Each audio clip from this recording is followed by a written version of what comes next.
Hello, everybody, and welcome to our Cyberpunk Red one shot. I am very excited because this one shot is for a very special occasion. It is Cyberpunk Day, October 10th, Cyberpunk Day. So it's very excited. All of us here are huge fans of cyberpunk genre, and because of that, we are playing Cyberpunk Red today in honor of that.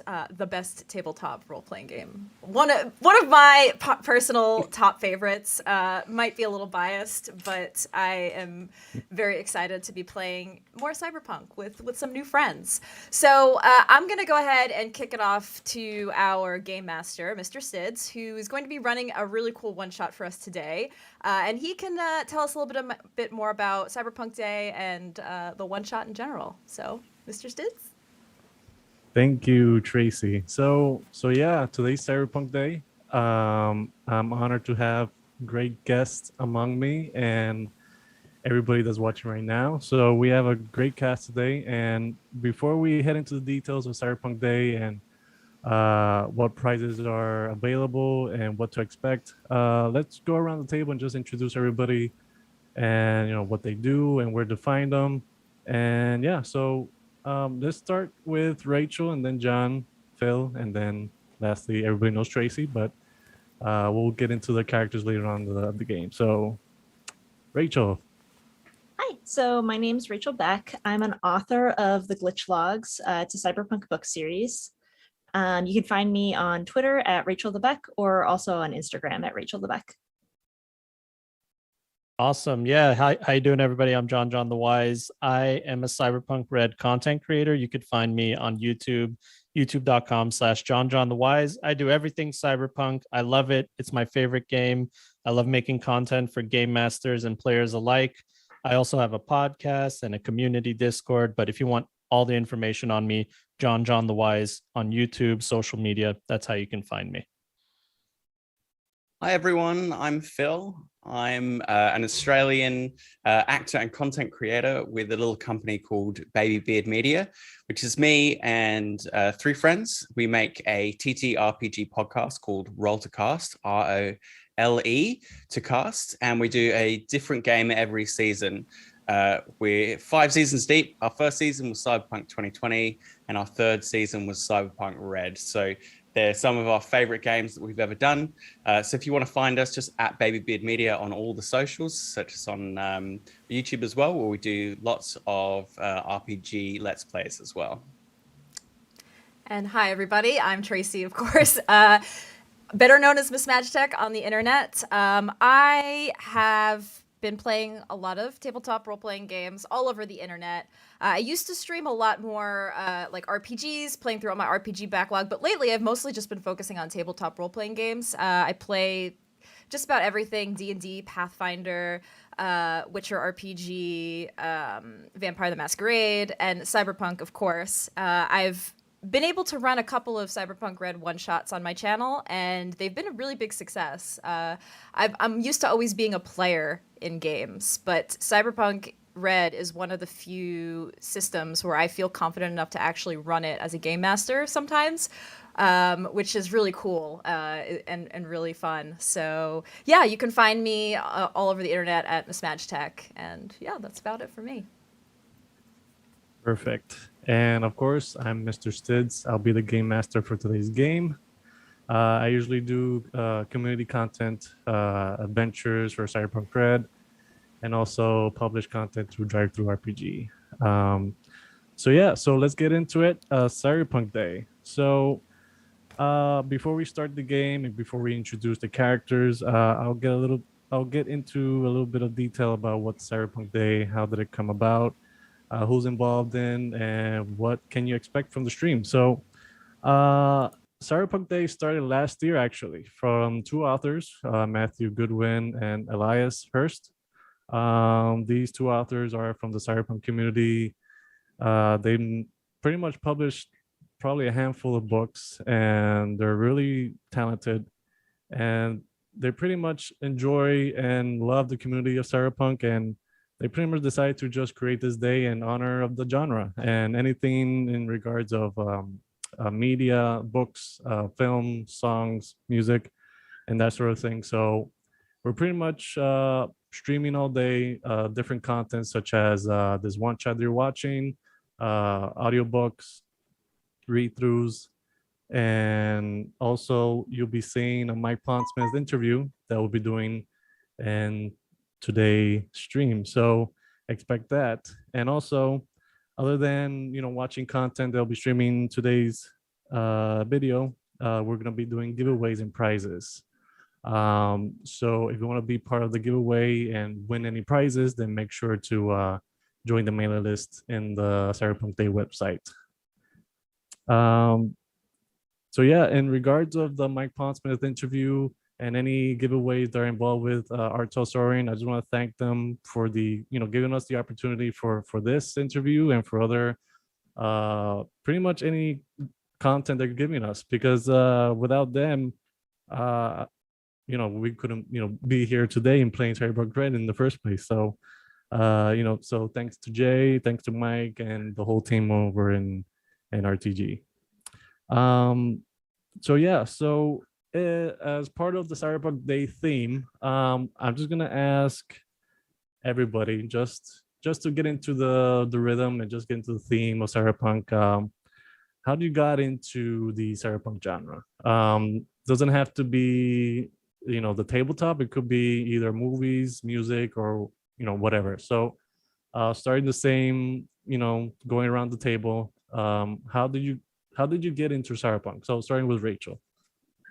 Yeah, I actually got into Cyberpunk through a different tabletop RPG, a game called The Sprawl. There was a cancellation and they needed an extra player last minute. So I got dropped into the middle of a run and just immediately fell in love with the aesthetic, with the themes of the genre. I was working a cubicle job in LA, so it resonated. And then from there, it was straight into the books, TV shows, the whole bit. And now I'm a Cyberpunk author. That's awesome. Yeah, for me, I got into Cyberpunk 2020. It was the first tabletop RPG that I ever played. I went to the one buddy that I knew that kind of vaguely knew. I knew that he knew something about role-playing games. I heard about D&D, and I was like, "Hey, buddy, what is this thing?" And he's like, "D&D, that's for babies." He said another word, but I'll keep it PG. He said it's for babies, and he's like, "This is a real game." And he dropped Cyberpunk 2020 in front of me, and he's like, "There's dirty cops, corporations, drugs, violence, and streets and gangs." And I was like, okay, let's play, dude, whatever. And that was it. I was hooked from there. Took a little bit of a break from playing, but then the big game came out, Cyberpunk 2077. It was gonna come out, the hype, all that, and it rekindled my flame. And I decided, you know what, let me just make some content, because I want to be a content creator now. And that's what I did. I just got heavily into Cyberpunk RED and haven't looked back. Nice. Cool. Well, I've always been a big fan of the genre. I love Blade Runner, love 2049, one of my favorite movies. Grew up watching, I watched Johnny Mnemonic and all that stuff growing up. And we are a bunch of actors, but we were making a podcast about Futurama, and we were like, okay, we need to harness our skills a bit more. Why don't we do an RPG podcast? It can really help with us. We can really harness our storytelling skills. And we didn't really want to play D&D for similar reasons. It's also, very saturated in the podcast world. So we thought, let's do a podcast that's everything but D&D. And we were looking for our first game. And just like John, the 2077 hype was just sort of building up. And I saw, hey, this is based on an RPG from the 80s. This is cool. And I looked up the RPG and I was like, this is so rad. Look at this world. It's really rich. It's really gritty. And I took it to my colleagues and I was like, how about this as our kickoff game? And they were like all in. They were like, yes, let's do it. So that was our first season, was a Cyberpunk 2020 season. It was like a heist on a corporation. We had a ton of fun. It's called Going Mainstream. Have a look. And RTG was super supportive. They let us interview Mike for the end of the season. And then what was really special from RTG, and I really want to also reiterate the thanks to RTG, they actually gave us like a beta copy, like a preview copy of the rules for RED, so that we could create our Cyberpunk RED season while they were finishing up the book. So we launched our season as the book was launching. So they've just been amazingly supportive. And in general, that has been the whole kind of experience with the Cyberpunk community. Worked with John since then. I've worked with Cyberpunk Uncensored, who are doing some stuff today as well. Yeah, as soon as we came into the community, we've just been welcomed with open arms, and we don't have any plans to leave. Nice. Nice. So similar story to everybody else. I got into the genre.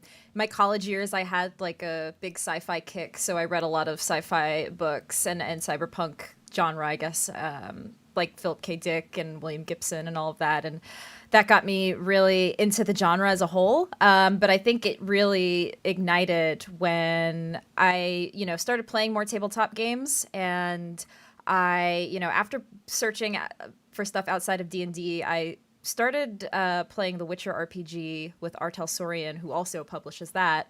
And then I saw that they had the Cyberpunk 2020. I checked that out a little bit. I've never played a 2020 game, but I bought the book and I just like read through all of the lore. I'm definitely like a big lore nerd when it comes to Cyberpunk. And so I just read all of the, like, just the history of the game and everything. And it got me so excited. And, being a big fan of CD Projekt Red games, The Witcher, obviously. And then when I found out they were going to do Cyberpunk 2077, I think that also really ignited me to want to play more. And once Cyberpunk Red came out last year, I immediately jumped on it and wanted to play it and really get more into Cyberpunk. So that's my story. Yeah. Awesome. I remember I did knew about Cyberpunk, but the That's only my way story. I knew about Cyberpunk was through steampunk. Uh, And Oh. I questioned myself, like, okay, so there's steampunk, so there should be other punks, right? So what I did was I looked it up and I saw there was like a whole list of different things of punks, like cyberpunk, cloudpunk, biopunk, and I'm like, oh my Solar god, punk. solar punk. Yeah, there's so many. industrial punk. Yeah. Exactly. I have And- no idea what any of those things are. I could never figure out like what's what. Steampunk, I get. The cyberpunk, the cloud punk and all that stuff. I'm like lost. right. And when I saw the teaser trailer for Cyberpunk 2077, I was like a little bit in awe, like, wow, okay, so they named the game after a genre. And I'm like, wow, okay, so I gotta check this out. So when I checked it out, I realized, oh, okay, so this is a tabletop RPG. And that was actually my first introduction to tabletop RPGs. I didn't know anything about D&D or Pathfinder or whatever. And because of that, I got into D&D and then Pathfinder. And then I read about Cyberpunk 2020 and that sort of thing. And then I read through the rules. I realized, wow, this is a little bit too difficult for my players to play. So let me just go ahead and find something easier for us because we never played tabletop RPGs and that's how we started. But yeah, Blade Runner, The Matrix, Minority Report, Classics. all those movies were really inspiring from the cyberpunk genre. So anyway, so continue on to the game. Oh, so one more thing. So before heading to the game, so I just wanted to announce a few sponsors that we have for today's game. So the maps that you're gonna be seeing today is made from Val's Toys or Red Dragon in Discord. Depending on the character's decisions, right? We'll be seeing either 2 or 3 maps, who knows? But everything that you see is from them. So thanks to Val Toys for the maps and also for the music. Mark Markswell and Techno Axe, thanks for the music provided for today's game session. Hopefully you guys can get a little immersed into the music I chose today. So and now to the safety tools that I mentioned to the group that we're going to be talking about, and also to whoever's watching, a little bit of disclaimer on what to expect when we start playing. So first things first, the only thing you're going to be expecting from this session is probably profanity, violence, and some gore. That's about it. Don't expect anything other than that, like, for example, animal abuse, sexual abuse, or anything like that. Don't expect any of that. because we don't welcome any of that content here. So um, as far as safety tools, if any of the players that are playing right now feel uncomfortable in a certain situation or a certain scenario that's happening, you could either raise your hand into the webcam. I'll be seeing you at all times, so don't worry about it. Or you can just DM me while we're playing. So I'll be aware of that as well.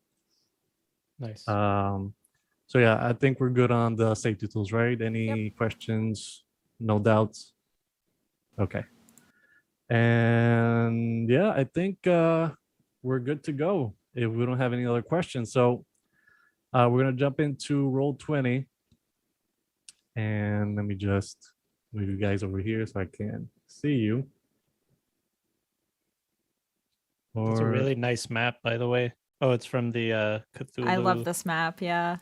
Yeah. Yes, actually, I Beautiful forgot map. to shout them out. Writers of Cthulhu, they did an excellent job on this map, and I know them. Ms. Magitech used it several times in their sessions, and I think it's really good, very detailed, and easy to use, basically. So yeah, I'm a fan. I love it in their sessions, and so actually one thing that we didn't test out, which I hope is not too loud, Tracy. Oh yeah, when I put on the music. Cool. Let me Here we yep, I go. turned the master music down. Let's see how it sounds. Okay. So In Roll20, everybody, you might want to go to the cog and master music volume level. Just it's usually all the way max every time. Oh my god, why is it yeah, you might want to turn it down before he starts the music. Yeah. Thank you for the heads up. Well done. Yeah. So okay, let me test it out. I'll be starting the whole session with music, so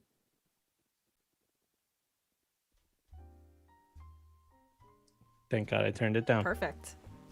Ooh, I like that's this. lovely. okay. Cool. All Okay, right. so before we start, so it's gonna be a little bit different than usual one-shots and campaigns. Usually we do our character introductions and names and such, but in this case, I decided to just jump right into the narration of the one-shot and just introduce the characters as we go. And then when your characters appear, then I'll let you know when you have to describe your character, how they look, what clothes they have, and so forth. Alrighty then. So looking at the map, there's point A and point B. As of right now, all of you are driving from point A to point B. So right now you guys are in the car driving towards the Glen. So the night air smells different today. Is it the moisture after the rain, the cold breeze from the ocean, or maybe it's the burnt rubber of a runaway criminal driving by? You don't know what it is. You just can't pinpoint what's so different about tonight. Perhaps it's the excitement, the anxiety, or the thrill of a new job. Or you're on your way to the Glen once again to find another son of a bitch that managed to snatch another exec. But this time, a CEO. So that's a first. The driver's windows down, arms hanging out, one hand on the wheel, and there sits Panther, aka Gary Nielsen, the lawman, ready to turn on Old Greens Road. The Emerald, an old-time jazz club, rests comfortably between two businesses, Raven Microcybernetics and Round Eye Ramen. All establishments are facing towards the beauty of what once was the Corp Center beyond the green field. Now, skeletal pieces of destroyed buildings, tech, and vehicles being picked piece by piece from local scavengers take its place. Sitting next to Panther is the one and only Ray, dressed in immaculate clothing with a devious sitting posture, showing confidence that should any rocker boy. They roll up next to the sidewalk, gearing the vehicle to park, and they immediately remove themselves from the ground car and head straight to the club. Strutting and creepy crawling behind Panther and Ray are Alexa Patch Silberman and Sunny Val, a dynamic duo ready to take on whatever bullshit Night City has to offer. Both donned with muted colors, cyberware that would take anyone by surprise, and Sunny Val riding a four-legged cyber chair with style. Their looks can be deceiving, but one wrong move and you have a dozen presses behind your ass ready to ruin your reputation. A squad of runners, crawlers, and mischievous bastards ready to take on the Emerald. So before heading into the Emerald, which is the club, is there anything specific that you guys want to do to enter, or you just want to go ahead straight in? I want to make sure that my hair looks good, so I'd like to do a personal grooming check. Go for it. Same, actually. Because when Very- Panther walks into a place, he wants people to know that he's there. Same. So- So we go. roll, which by the way, we're using the Companion Red app, Oh, which is no. very handy. It is Thank great. you for the guys that developed it. Shout out to them. It's really good. So go for it. I rolled a 1 and then a 6, so I got a 1 as a result. I got a 1 on my personal grooming. What? Wow. What'd you get? Whoops. I rolled a 19. Okay, well, we know who's the better looking one. Yeah. So Panther, since you had the window down as you're driving towards the Emerald, your hair was a little bit messed up by the wind, and since there's a little moisture in the air, your hair seems a little oily for some reason, and you try to fix it with one hand and then the other, and you think it's decent enough to enter. Be honest, Ray. Do I look good? You look. That's a trick question. I always look good. And I turn around and start walking in. Yeah. Thank God I did not have to. And Ray, as you're in the passenger seat, just taking everything in, you look perfect as you could, and you get all your jewelry and everything ready just to enter the Emerald, and you're pretty much dressed for the occasion. So yeah, if anybody else wants to do anything before entering, then let me know. If not, then we should be ready to go. Just gonna calibrate. So Sunny's in a cyber chair. It's fully interface plugged in, so she just plugs in from the wrist with her hand on the side there, and integrated into the chair is her video equipment. So she'll just give that little arm a little calibrate. It'll come out. Just make sure it takes a good shot of how embarrassing Panther looks before it's folding back in as well. And then she'll just roll her eyes at his vanity and keep spider crawling behind them towards the club. Nice. Okay, so at the entrance of the club stands one bouncer, a musclehead in a tank top. You notice other customers passing by, getting ready to enter the building. The bouncer whips out both of his cyber forearms from behind his back and pats around their bodies, checking for weapons and other illegal items. Once given the okay, he lets them pass with a nod. Some weapons and items are permitted to store at the entrance, but dangerous weapons are not permitted inside, and those who carry it won't be allowed to go inside. Before we walk in, I'm gonna pretend like I'm tying my boot, because he wears knee-high boots, of course. Mhm. I'm pretending to tie my boot, and I go, Patch, hold on a second. You know this guy? Is he part of your repertoire? Talking about the bouncer. Okay, so as a fixer, I pretty much know who's around in this kind of area. Can I roll a streetwise check to know if everything looks reasonable for a night like tonight, or is the vibe off? You wouldn't need to roll for that. You pretty much know, at least in the Glen, everything seems pretty lax compared to other areas in Night City, and nothing out of the ordinary is, occurring right now. So everything seems pretty in order.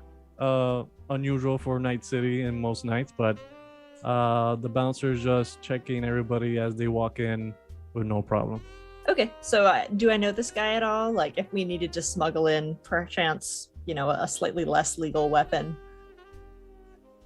would he do me a solid? So the bouncer, okay, so in this case, roll me a streetwise check. All right. See if you know more info Already about throwing a the wrench bouncer. in his plans. I just assumed there was a reason John was asking. Like, he clearly has something to smuggle in there, right? I figured this you're bouncer. Yeah, I mean, you're a fixer. I'm like, Patch knows this person. Okay, I got a 14. Yeah, so with a 14, this bouncer in specific has been working in the Emerald for the past 5 years or so. Whenever you drive by, whenever you walk by in this area, you see him in his stance, in his position, and pretty much doesn't cause any ruckus or any problem with the guests. But he takes his job seriously, so He's pretty straight-laced. Make sure you don't, or better yet, make sure you hide your things well, because if you don't, he'll catch you. Got it. Yeah, I don't have conceal reveal. So. I don't either.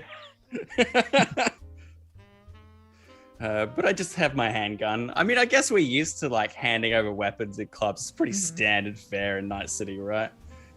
I would say to Patch, I'm not gonna walk in without my claws. So claws. The claws. That's what I call my weapons. No, I'll bring the little one, the little loud one, but I won't bring the big loud one. But you got to talk to your man over here. Make sure he lets us through. I don't want to go in there naked. I got you covered. All right, so I want to walk up and engage this fine, upstanding gentleman who is doing an excellent job tonight, I might add, and see if I can kind of hold his attention while my buddy here, slides in with his claws. So as you walk up to him, he doesn't say a word. He doesn't utter anything. He just, he puts his arms up just ready to pat you down to just walk into the Emerald. Okay. So he attempts to pat you down. So I'm assuming you don't have any of your guns. You left them just walking. Yeah, I can check them with the coats. It's fine.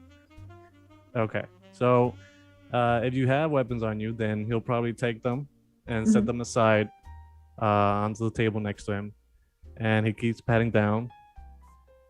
He doesn't see anything else, so he gives you the nod to go in without saying anything at all.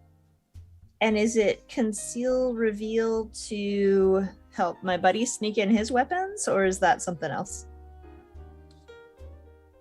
You know what? I mean, this doesn't really happen often, but you can help someone else conceal their weapons under, clothing or whatnot. So you could attempt to do that, but make sure no one's looking. Yeah. I have a +8 to this, so I feel good. Ooh, nice. Yeah, just you do yours first. Yeah. I don't mean to be that guy. I'm just want to inform.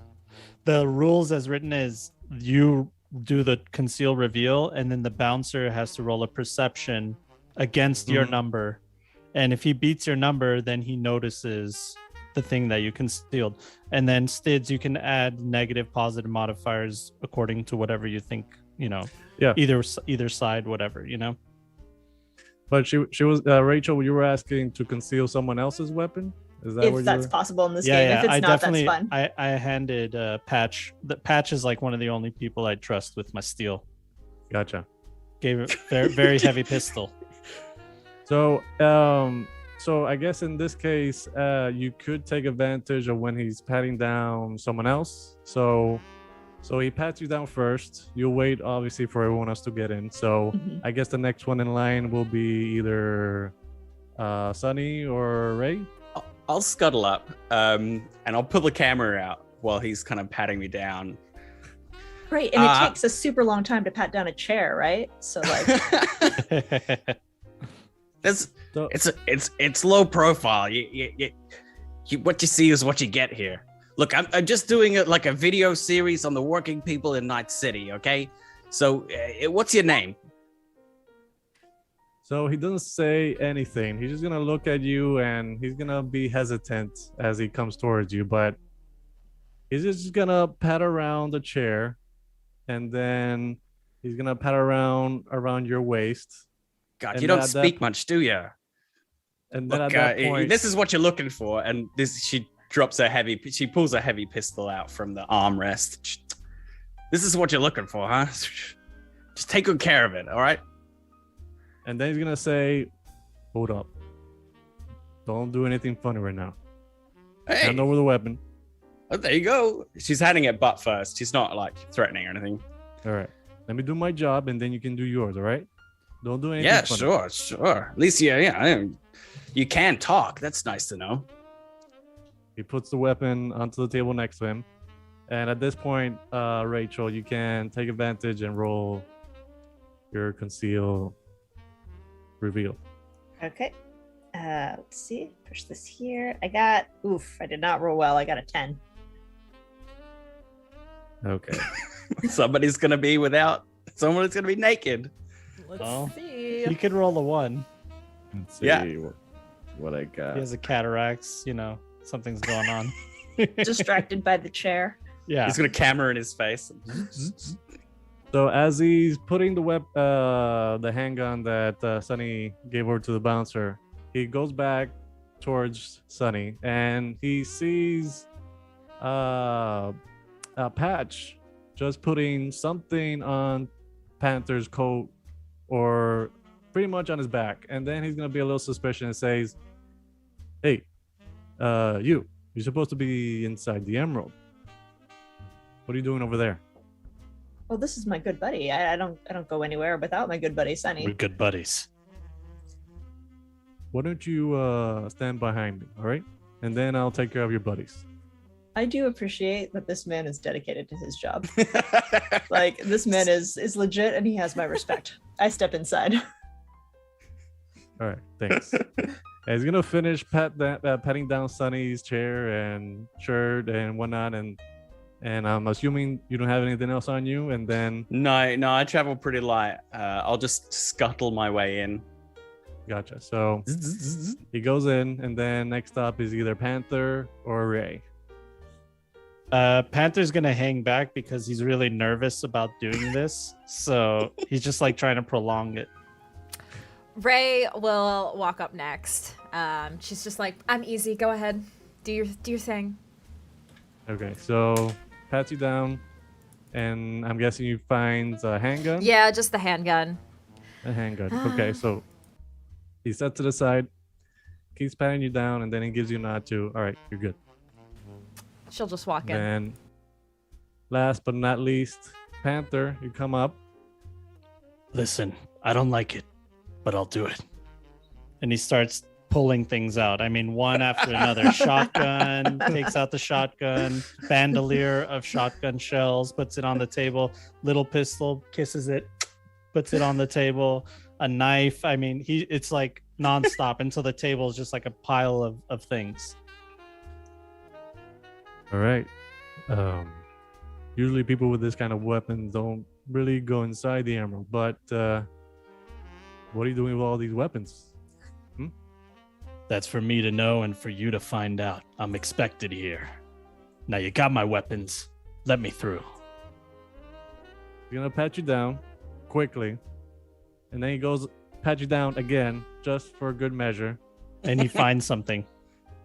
And what does he find? He finds just another like knife or something. Yeah, Whoops. he takes it, he looks at it like, and he looks at you bad like, seriously? Missed one, I guess. And then he puts it on the table and he says, get in there. And Panther just walks in. God damn, I hate Okay. jazz. So, okay. So at this point, you guys are at the Emerald. So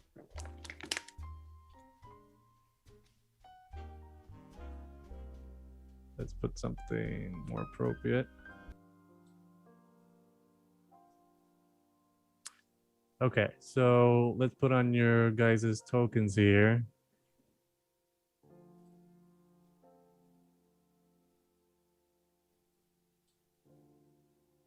As far as Ray, and patch.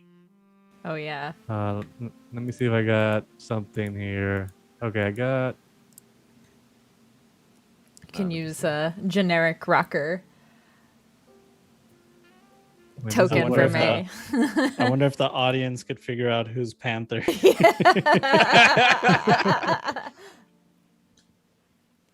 Perfect. Okay. Nice. Hey, Ray, you ever played this club before? Well, I don't normally perform at jazz clubs. I've heard that Emerald is rather prestigious, though. So it's a goal of mine to one day perform here. It's not What, for normally these corporate my scene. parasites? You want to aspire to that? They give the good money, the good tips, everything. So, Yeah, I guess so. If you only care about money. well, you gotta eat, make a living. So, yeah, I do like money. Yeah. Make a good point. So do we know if this Olivia actually ever made it to the Emerald? What was that? Do we know if this Olivia ever made it to the Emerald? Or she was just seen en route? So the only info you got is that she was at the Emerald, and she was doing her thing after work, just hanging out, chilling, nothing too crazy. And then afterwards, she was not seen since. So any info you get here will be pretty valuable, since no one has heard from her after her departure from the Emerald. We need to find out the last person she talked to. Yes, yes, yes. But before we do that, how about a little pleasure before business? And I'm gonna go over to the bar and get a drink. Well, I guess we got to talk to the bartender anyway. So. Oh yeah, of course. Yeah. Kill two of birds. course. I'll never say no to a stiff drink. So when you enter the Emerald, you immediately inhale smoke from cigarettes, cigars, and complementing with the aroma is whiskey and other alcoholic beverages. It's so thick in the air that you can almost taste it in your tongue as you walk through the clouds. So you're then greeted with a smooth melody of saxophone and piano playing in the backdrop.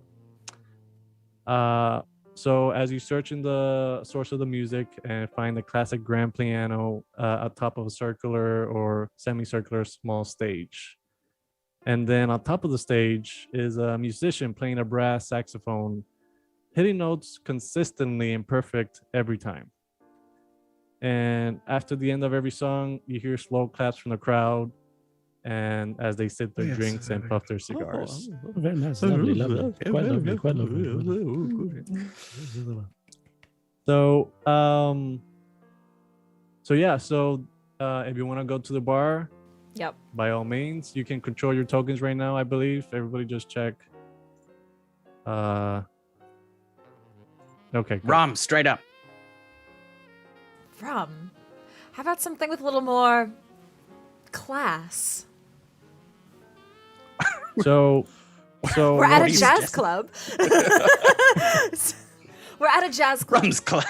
Rum's classy, Sorry. right? Sorry, we'll take rum with a lime in it. That's God damn it. not much better. So after a few steps, you take into the club and you sit yourselves at the bar. You get a few funny looks from people around you, especially towards Panther and Sunny. Yeah, my camera looks right back at him. So, if you plan on, having any conversations with them, just keep in mind that these people seem a little bit hesitant in being around you, especially you two. But as you approach the barkeep or the bartender, so he greets you and says, "Welcome to the Emerald. What can I do for you? You said you want a rum and lime? You got it. We got it here. We welcome everybody, all types, in all flavors. So you want one? Yeah. Straight Yes. up. Oh, I got two. Two. All right, two rum and lime. Old fashioned, please. So as he pours the rum and then just add the lime, just so delicately. I can't say the word. Delicately Boom, got onto it. the glass, both of them, and hands over to Sunny and to Panther, and then he hears you, Ray, as you offer the old fashioned, and he just slides the glass across the table, and you just catch it with one hand, and the barkeep says, "It's on the house. All new guests get their first drink for free." Oh, nice. That's very nice. And then he's gonna continue saying, "Look, don't bother other people watching you. It's normal. But they're not used to seeing other people that are not like them. You know what I'm saying? Anyway, Yeah. so what are you guys doing in the Emerald today?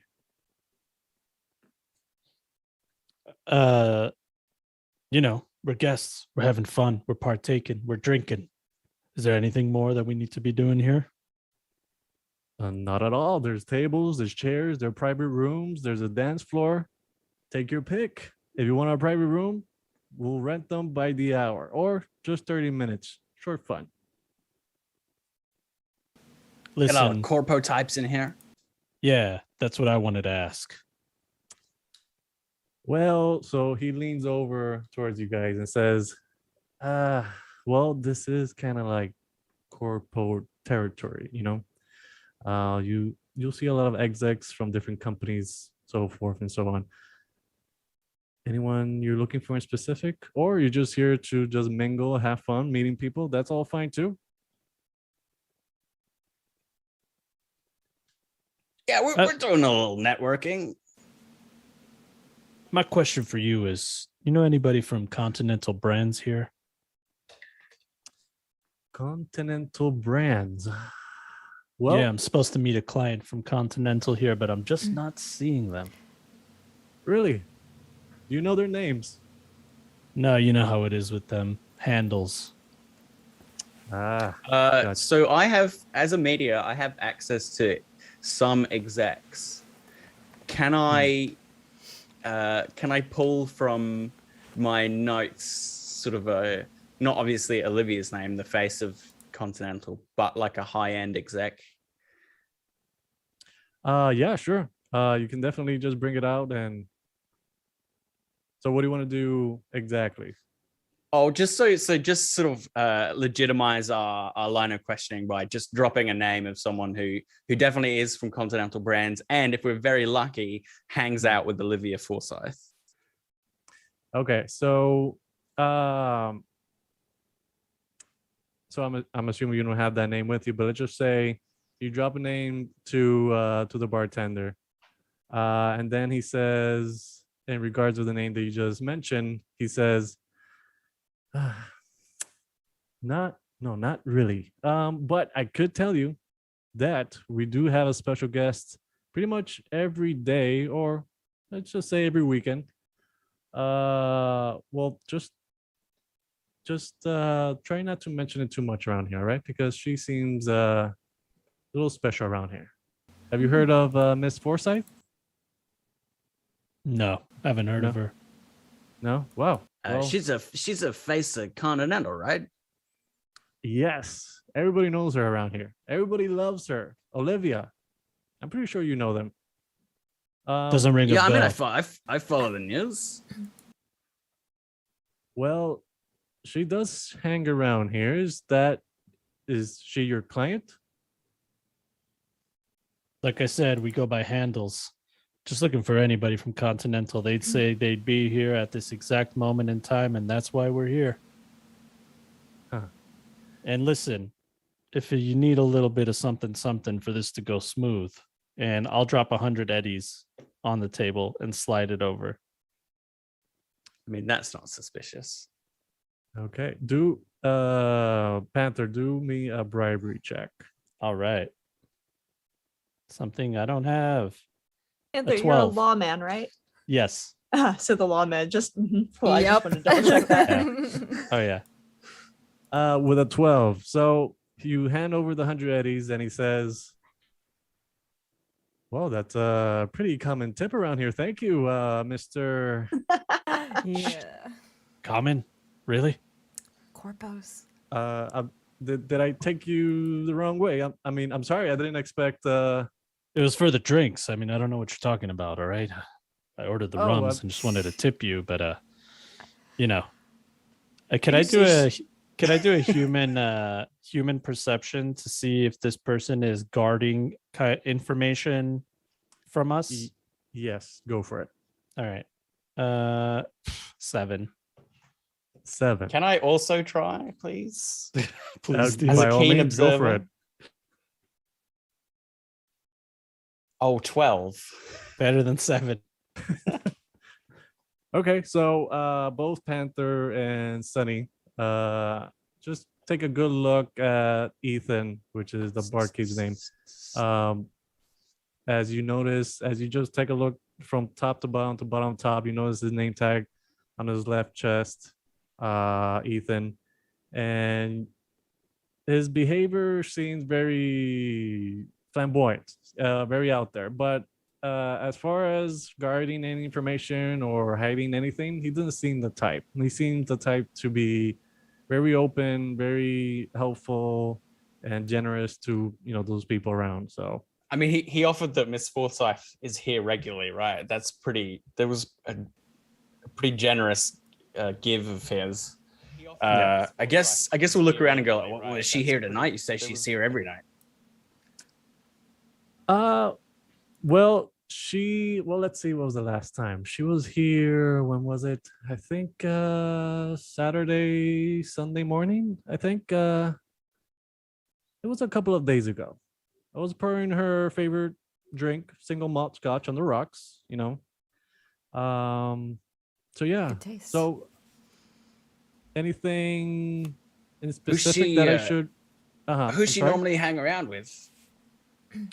Well, she usually comes alone, to be honest. But when she comes, No bodyguards?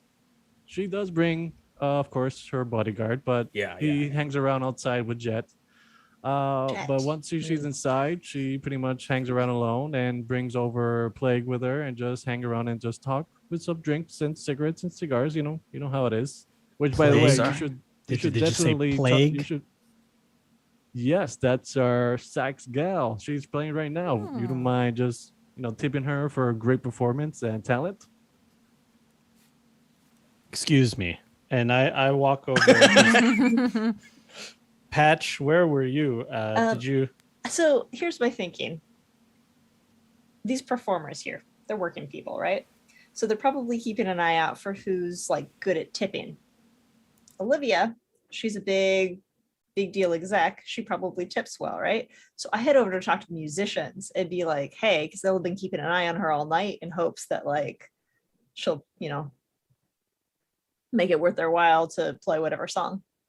At this point, At this point, then I'm focusing in your direction, watching whatever you're intently, because I look in that direction, then I see you over there, and I go, "Oh, okay, she's ahead of schedule. She's ahead of us." Yeah. Yeah. Mm-hmm. Okay, so in that case, Patch, what do you plan to do, or what do you would like to do at this point? So I want to chat up, I guess the piano guy, since gal can't really see on that. Piano playing a saxophone in a mouth. So yeah, it's a woman on the stage, and the piano. There's nobody on the piano. It's just playing by itself. Oh, okay. So who's this green avatar down here that I'm next to? So that the barkeep was referring to her, the sax gal that everybody heard. That will be her. I'm gonna Oh, send okay. I'm gonna send Patch a text message on our agent saying the performer's name is Plague. Okay, and I am, instantly a huge fan of Plague. Heard all her albums. I do some quick googling, or whatever this city's equivalent to that is. Data pooling. Data pool, baby. Data pooling. Yeah, no, I check the data pools real fast to be like, okay, what do I need to know about this this talented musician? And as soon as she like steps down for a break or whatever between songs, I want to approach her and be real friendly. I'm an outgoing sort. So I'm like, I love the performance. You're so talented. I'm looking for a friend of mine, and I was wondering if you could help me out, since you're clearly the one that knows everyone here. Okay, so when she does take a break, which is at the end of the song that she was playing when you guys entered, she's gonna move over here, over the couches at the bottom left corner of the map. And as you talk to her along the way, she's over there. She's gonna say, "So, another fan? Are you here for another encore or some shit? What do you want?" Oh, I'm looking for a friend of mine, actually. I think we've got a mutual acquaintance. Have you seen Olivia around recently? So she's gonna sit down, lean back, and she's gonna say or ask. She's gonna ask, "So who's asking?" All right. So that human perception check that was just made, is that to just generally know about people? Yeah, it's insight on their, demeanor, body language, trying to Okay. figure out what they're doing. I got a plus 12 to that. So I want to kind of Ooh. give her a once over and be like, what's the best approach that's going to make this woman want to be my confidant? We're about to be besties. How can I do Cool. that? Okay, go for it. All right. There's an I awesome got- base. Yeah. 15. Ooh, solid. 15. Okay, so I have a from- voice stress analyzer too. I don't know if that helps. +2. Yeah, it should be. It's should be added all there. included. Mhm. Okay. Okay. Boom. Yeah, so 15 total. Okay, cool. So when you were seeing her play, and as she walks down the stairs and actually walks towards the couch, you see her behavior very almost rebel-ish, pretty laxed and not really care much about anyone or whatever people say around her or to her. Mhm. But when you mention Olivia, her demeanor just changed immediately. Like she's more aware, she's more careful, but she tried to do it as subtly as possible, and she just leaned back again and tried to be lax about it. Mhm. And she's the type to not mess with. So try not to agitate her too much. I would never. We are So best she's friends. on- Prickly. She's on prickly. guard. She's on guard right now. Okay, what you're so saying. is she the sort of person, do I get the sense that she's the sort of person who might trust another musician? Like if I say happen to be good friends with a local rocker boy who knows a thing or two about music too? Probably not, but you could try and see what will be her reaction. Okay. So if I bring up Ray in conversation, is that a conversation check? You mean mention her name? Yeah, just to Name drop. see if I can seed fertile ground here for us to become better friends. Yeah, sure. You can roll a conversation check. Cool. See what. Oh, I know this information- rocker boy. I know this. I'm legit. Yeah. Yeah. Try and worm your way into her good graces. There's just keep pushing buttons until we find the right one. Mm-hmm. Okay. I did not do well on that roll. I got a 1. So my total is 6. It did not go over well. Okay. So when she asked to you, who's asking, she pretty much just wait it out and see what you say. And when you completely ignored her question, she just sits back and says, "How about buy me a drink and then we can talk?" And then she just leans back, relaxed. Her wish is my command. I head to the barkeep. You You don't know have it's to her. do that. You could tell us to get a drink and we'll bring it Yeah, to you. Oh We yeah, can come over, that's yeah. right. We have technology. Yeah. I immediately I text my team and I'm like, hey, I need you guys What does she want? to get the barkeep should know, right? You guys have just been chatting up the barkeep. He's an open Oh, guy. that's right, She that's plays all right. the time. You can you already have the inside line with this guy, is what I'm saying. So we really think this gal's awesome. What does she drink? Can we buy her something? Ethan goes, "Oh, you mean the sax gal? Well, she's a tricky one. She seems to drink all types of drinks, and to be honest, How about some champagne? Oh, And he's gonna lean closer and say, "I don't think she likes champagne." top shelf. Oh, okay. Some Okay, some so- top shelf stuff maybe, like some of the. What? Does she drink the same thing as a plague? Is what I'm thinking. What do you think? Uh. The malt, the drink that what's her name has. Well, they smoke cigars together. and Yeah. she drinks Oh malt. yes, Maybe Yes. they're the single malt, the single malt. liquor. Yeah. Let's Mm-hmm. let's order that. And maybe Okay. that'll come as a surprise. Like, hey, we know Yeah. the drink that We she know Olivia. drinks. Yeah. Like it's okay. Yeah. Like Maybe we're we should all serious. go over it and sort of maybe lay our cards out a bit more. Just sort of out of character, guys. Like maybe if we say present ourselves as like concerned friends, it's like, look, okay, we're not trying to be sly here. Honestly, we really are looking for her. I'm gonna do I'm the help role. That's what I'm gonna pretend I am. Like I'm a bodyguard for you guys, and I'm just gonna stand away from the table and like look around. Yeah. Yeah, you should. Oh, go ahead. I'll grab the drink and bring it over to her from like musician to musician. I'll bring There it her the is. drink. Yeah. Okay. So, okay. So, I'm gonna assume that Ray is coming in first with the drink, Mhm. and then everybody else is gonna follow behind. Yeah. Is that fair? Yeah. Okay. Panther, you want to keep an eye out, make sure no one's like eavesdropping or like looking at us funny. I'm on the prowl. Wonderful.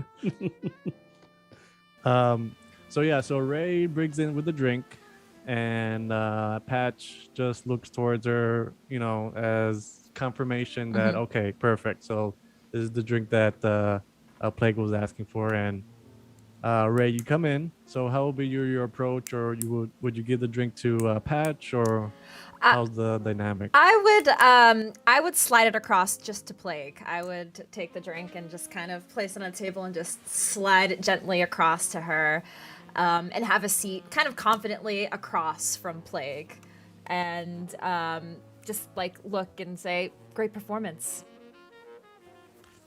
So again, she's leaned back. Her legs are rested on top of the table, and she sees that you slid the drink across the table, and she looks at Patch, and then she looks back at you, Ray, and then back at Sunny, and she seems a little confused. And I say my associates. I see you've met Patch already. So, Ray's a rock boy, a performer like you. I'm the videographer. Patch here is the agent, and like you, Olivia is a bit of a patron for Ray. We haven't Yeah. seen it. I'm looking to get a brand deal with Continental. They are one of the top corporations. I just know that they pay really well, and so I'm just really looking for my big break here. So any information you might have would really be helpful. she's gonna take the drink. She takes a sip, and she lays it down on the table, and she's gonna say, "Olivia, I don't want to say this out loud, but I'm assuming that she's missing. Is that right? Is that why you guys are here?" Well, she's not here tonight, is she? She takes the glass, drinks it again, and she says, "Clearly, you guys know more about Olivia than anyone else in this room but me." So she's gonna take the glass and she's gonna swirl the ice inside the drink, and she's gonna just like reminisce for a moment, just looking at the drink and then to you guys and back to the drink, and says, "Olivia, she's a character. She always asks for the same drink, and whenever I get the same drink. Reminds me of all the times that she asked me to play that one song every fucking time she's here. You want to guess which one it is? Can I make a deduction? Go for it. Let me take it off group. Deduction. Oh, I have a base 10. Let's see how I do. 19. Oh, So your Nice. knowledge with, the media and appearances that other companies have done online, including continental brands, Just quickly. you know one or two things about CEOs and especially Olivia. So, Mhm. so the first thing that pops in your mind, and it's pretty obvious at this point, but Never Fade Away. You mentioned the song Never Fade Away, and she says, "You're goddamn right. Never fucking fade away from Samurai every fucking time." A Like a thing pared of back jet. beauty, I know. And then Ray just starts singing it. Will never fade Yeah. away. That's the one. And I think she And knows it, Ray. and Sorry. for some Couldn't reason, help myself. she loves my cover. And to be honest, I'll take it as a compliment. Yeah, our It fucking annoys me every freaking time. saxophone And cover. I fucking hate it, but hey, if it makes me befriend a corpo, so be it. And she takes another sip to the drink. Look, the last time you saw her, 2 days ago, she seemed off to you, seemed different.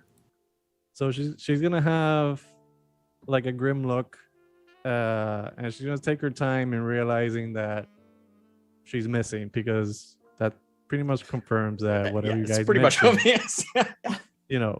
So she's gonna take her time and she's gonna look at the drink, and then she takes one big breath and says, "Yeah, so it was 2 days ago. I remember it was Saturday night. She came in like around 10 o'clock at night. Same routine as always. She brings in her drink. She lights up a cigarette. She sits down on the table on the far right corner in the back. She screams all the way from that corner to my fucking stage and says, 'Play the song.' And I'm like, you mother.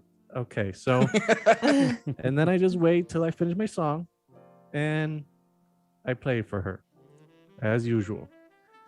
And after I play my cover of Never Fade Away, my sax and piano, I step down the stage and go towards her. I sit down with her and, we both have drinks as usual. Every time she comes by and we just have a drink and talk. And nothing out of the ordinary, really. And she pauses for a second and then she says, "Before I say anything risky, who are you guys? Really? Who are you working for? Can I trust you on this? If she's really missing, it better be a good reason for it, that you guys are getting this gig for a reason. So you don't mind No, that's it. talking to you a bit? Like what are your backgrounds? Please enlighten me." And then she leans back again on the couch. Before you guys answer, could I do like a perception check from where I am? Because I want to look and see if anybody is looking at us and noticing our conversation. That was the whole reason for me to be off to the side. Yep, good idea. So I want to watch the watchers, and I rolled a 14. Okay. So pretty much everybody in the club notices that you guys are talking. And for you, Panther, that seems a little off and kind of suspicious, but they're not acting in any way or acting in any rash way that may be threatening or But we've been Panther, noticed. yeah, so Panther will walk over to the table and say, "We're being stalked from the tall grass. Maybe we should take this conversation somewhere a little bit more private." What does that You're a mean? lawman, right? I am. So we're with the authorities. Well, it's a little hazy in 2045.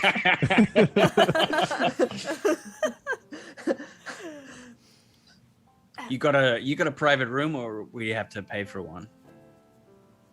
She's gonna say, we could take this privately, but first, I want to know, who the fuck are you guys? Well, Pan- Patch, you look like you had a response, right? Yeah, go for it. Oh, I was just saying we're with the law, which is Yeah. investigating your like. Yeah, like, I tell them wanna we're the invoke NCPD. Panthers. Yeah, like I want to invoke Panther's credentials, basically. Yeah, so Panther is a bounty hunter. Never mind. That is not an actual cop. Well, But- we're on commission from the NCPD. Exactly, and I have a direct line to the police. Like, part of my special ability as a lawman is I can call the police for backup in a situation, and so they know who I am. The police know who I am, and I kind of have like deputy. In Cyberpunk Red, the world is such that if anybody wants to pick up a gun and protect their neighborhood, they are now a lawman. So Ah, I see. basically, yeah, I'm like, I'm kind of a good guy. So As good I as this can world I can gets. show Plague my credentials, my NCPD license to be a lawman within city limits, and say, we're here to find your friend. There it is. That's the one. Okay, so she looks at Pattern's credentials and she's gonna say, "Fuck. I thought this was all a sham, but all right. I got a room. Follow me." So she's gonna walk over the room next to the stage. Slam my with you. drink down. Scuttle over. I And think she's gonna sit right here, and you guys are welcome to go in the room or stay outside. Whatever That's you the like. door, right? I'm definitely peeking through the door. Gotcha. So Okay. paranoid. Sonny's the legs in a chair kind of settle, and the whole chair leans back so she can have a bit more of a repose while she's chilling out in there. Camera's just subtly over her shoulder. She's pretty much always recording as long as she's got space on her agent. Okay, perfect. So she's gonna continue the conversation, and she's gonna say, "All right, so I'm gonna say this. After we had our conversation, our drinks, and our cigarettes and cigars and whatnot, there's this guy that comes up to her and just starts chatting and having a good time. And at that time, I didn't think it was anything weird because, Olivia fucking Forsyth, like, she's the CEO of Continental Brands. So for me, I thought it wasn't nothing weird about that. People are always around her. People always want to hang out with her. What did this Do you guy know look this like? guy? Yeah. Did you know him? I had no fucking clue. Never seen him Did in my she life. know him? From my perspective, they seemed like they knew each other. Or maybe they just met. Who knows? Everybody here in the Emerald, they seem to have a good time and just be friendly around. And I wasn't too sure. But I know for a fact that I never seen the guy in my life in this club. But let's see. How do he look like? Well, the only thing I remember is that fucking ugly mohawk that he had. Looked like a dirty mop. But other than that, his clothing, I have to say, was on point in terms of the theme in the club, because usually people are always dressed up as the occasion and sort. But Look down at my leisure wear. I feel like Ray might. Well, actually, I'm just curious. Did anybody else dress nice for this club besides Ray? No. Is Pat? No. Sonny's very practically dressed. Panther thinks he's dressed nice, but he is not dressed nice. How does Patch dress? I think she's got like a trench coat type deal, but with like LEDs all over it. Nice. Okay. So I probably look more at home in a back alley someplace, Mm. but like A dive I'm bar. charismatic. So, yeah. So maybe Hmm. Ray is the only one dressed appropriate for this club. Yeah, definitely. Yeah. So I would want to ask, did this guy have any tattoos, piercings, any jewelry that was unique? Did you catch his goddamn name? Yeah, or his name. Sounds like she didn't get the name though. No, I don't think so. Yeah. Yeah. You know what? I couldn't really tell. I just knew that he had that mohawk, Mohawk. and he had some really nice chrome. Even Hmm. though, he was wearing some jackets and vests and shit, but I couldn't really tell if he was fully chromed or not. But I could tell from the MP thread from his neck and his hands. But I couldn't really tell much. You don't think this guy was on the edge of, and he taps his head, the side of his head, cyberpsychosis? Well, the funny thing is, Olivia never really rents a room unless she wants to have a good time. This time, she rent a room. And after, they mingled and, talked and some shit, they just took a room for the night. In the club or a hotel nearby? Right here in the club, actually. You might want to ask Ethan which room was it, because I was already on my break outside and just talking to Jet.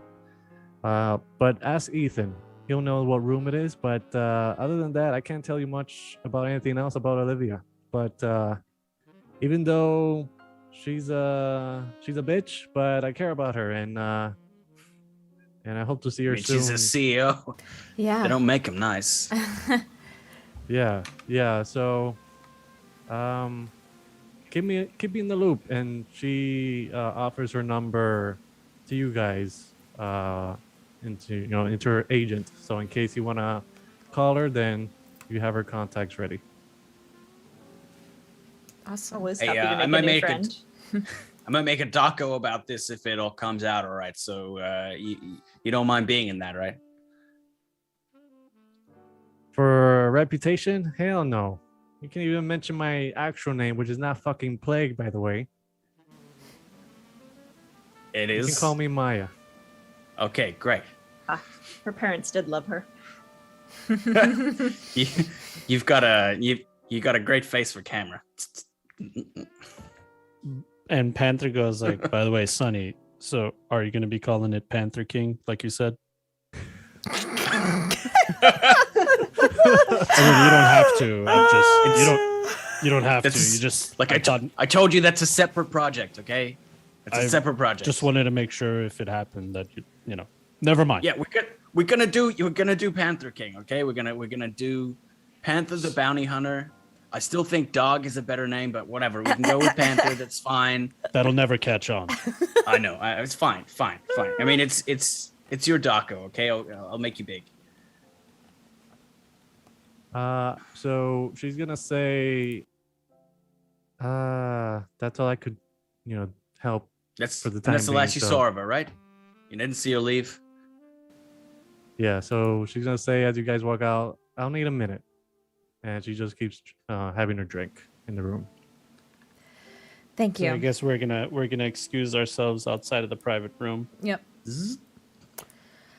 Well, the way I see it is we got 2 leads, maybe 3. We talked to Jet, which now I got a name to the face. Or we talked to Ethan about investigating the room, or we just hit the streets. What do you think? Is Ethan the barkeep? Yeah. Mm-hmm. I mean, he seems nice. I was wondering I'd say if- we start there. Yeah, and I was just wondering if, as a fixer, Patch, you know anyone or could ask anyone about someone with a shitty mohawk and lots of chrome arms. I Yeah, mean, it if must have anybody's been- gonna know, I it's was- gonna be you. Cool. Yeah. Is Yeah. that like local knowledge, or what sort of check would that be? To be like, I ask around and find out if I know anybody local whose mohawk is so bad that it is the defining feature about them. So- Yeah, yeah, go go for ahead. it, John. No, I was gonna say that as a fixer, one of your inherent skills is cultural knowledge of the area that you're in. All So right. you know at least one culture, or you have basically contacts filled in your phone. people are calling you like, hey, I need a blender, I need kibble, I need a shotgun, and you're the person that everybody turns to. So, according to straight whatever I the am. game master's discretion is and how many steps you need to take, there has to be a way for you to get the word on the street about somebody like that. I have a stat here that says local expert. Would that be applicable here? Yeah, that could be. And, it's up to the game master if they would let you allow to add your operator rank to it or something. Right. I mean, at this point, with the information that you have available, which is what? Dirty Mohawk. Some And- crime. So, comes to this Chrome. club. Yeah. Yeah. Came to this club once. Dressed Never Came seen to- it yeah. before. nice. Yeah, dressed nice enough that they looked like they fit in. So And had the balls to walk straight up to the CEO, the face of Continental Continental. Brands, and be like, I'm talking to you in front of everybody. yeah. Also, the paradox of they've got the money to have that much chrome, but not enough to pay attention to a hairdresser. Precisely. Okay, so in this case, you would need to roll a really good either or local expert or maybe streetwise, whichever you think is good for your role. Whichever's higher, I would say. Oh, I got plus 14 to local expert, so that's probably Okay. the place to go. Oh, yeah, dude. All Six right, or let's higher is see. pretty good. 22. Ooh. 22. Okay, so through your lists of never-ending contacts and information within the city, you do find one particular contact that was able to give you information that you were able to give. So the Mohawk, the Chrome, the outfit, and the Emerald. The only thing that person could give you is in regards of gangs that have that I guess that power to gain chrome and money like that. So, or of course in your knowledge as well, executives also have that power, but usually they don't seem the type to wear a lot of chrome other than gangers. He gave you a few gang names. One, Maelstrom, of course. Two, God, I hope it's not a maelstrom. I know. two is the Iron Sights. Maelstrom Iron Sights. Science. Yeah. And Please don't say three- red chrome. And three, there you go, Phil. You just read my mind. Oh no. Oh, not the red chrome leech. Oh no. All of the worst ones. Those racist Oh. bastards. Yeah. God. Can I do neo-Nazi. can I do a library search through the police database that I have access to see if I get any hits to narrow it down to maybe 2 or 1? Yeah, you can try, and yeah, you can try what information you can get from the database you have and see what recent criminal activities has been occurring and so forth in one gang and Yeah, that sort of so thing. my idea is like Patch found some information and it's like it could be this guy that does this thing or this guy that does that thing with Maelstrom, blah blah blah. And I want to try to like narrow it down and see if there's any recent activity in the police database Mm-hmm. to give us an idea of what part of town we should be looking in. Okay, go for it. 14. 14. Okay. So for Maelstrom, there's a lot of activity that's been going on within the city, especially in the combat zone and the south of Night City. In regards of Iron Sights and Red Chrome Legion, there hasn't been a lot of activity, especially Iron Sights. They have been in the down low actually for a long time. I mean, they haven't come up in the database, I think, since around from 2015 to 2025. After 2025, there has been light activity from gangers in the Iron Sights. As far as Rare Comb Legion, there has been sporadic activities in pretty much across all Night City. There's not really a pinpoint lead that you can get from the database. There's like a lot of points and information that you can gather, but not something that you can really grasp and say, okay, these are these guys. So yeah, no specific description of this guy. Yeah. yeah, it's very sporadic. There's nothing in line with something that what Patch got, but if you do ask around in the area that you guys are in, you might get a bit better idea on how the activities are in terms of gangs and Word you know, on the criminals. street, basically. Who knows anything about somebody pinching a corpo? Right, exactly. The Yeah, biggest, well, one I of the could- biggest corpos too. Similar to Patch, I have as a media, I have contacts and stuff. A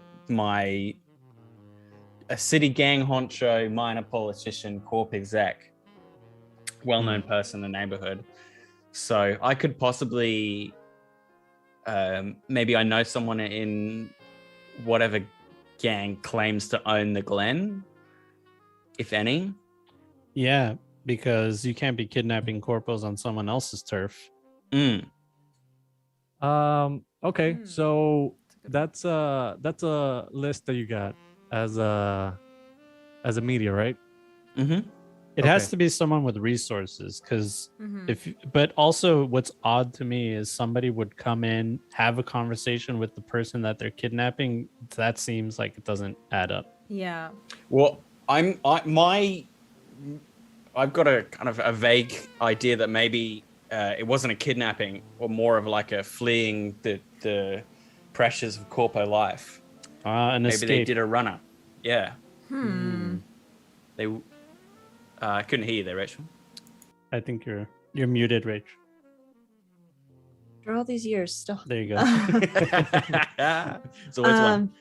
The could be an insurance scam. mean, Ooh, Huh. life insurance. Yeah. She's the CEO, like a lot of Yeah. life insurance. Yeah, It's yeah. gonna be a huge amount of money then. Yeah. Hmm.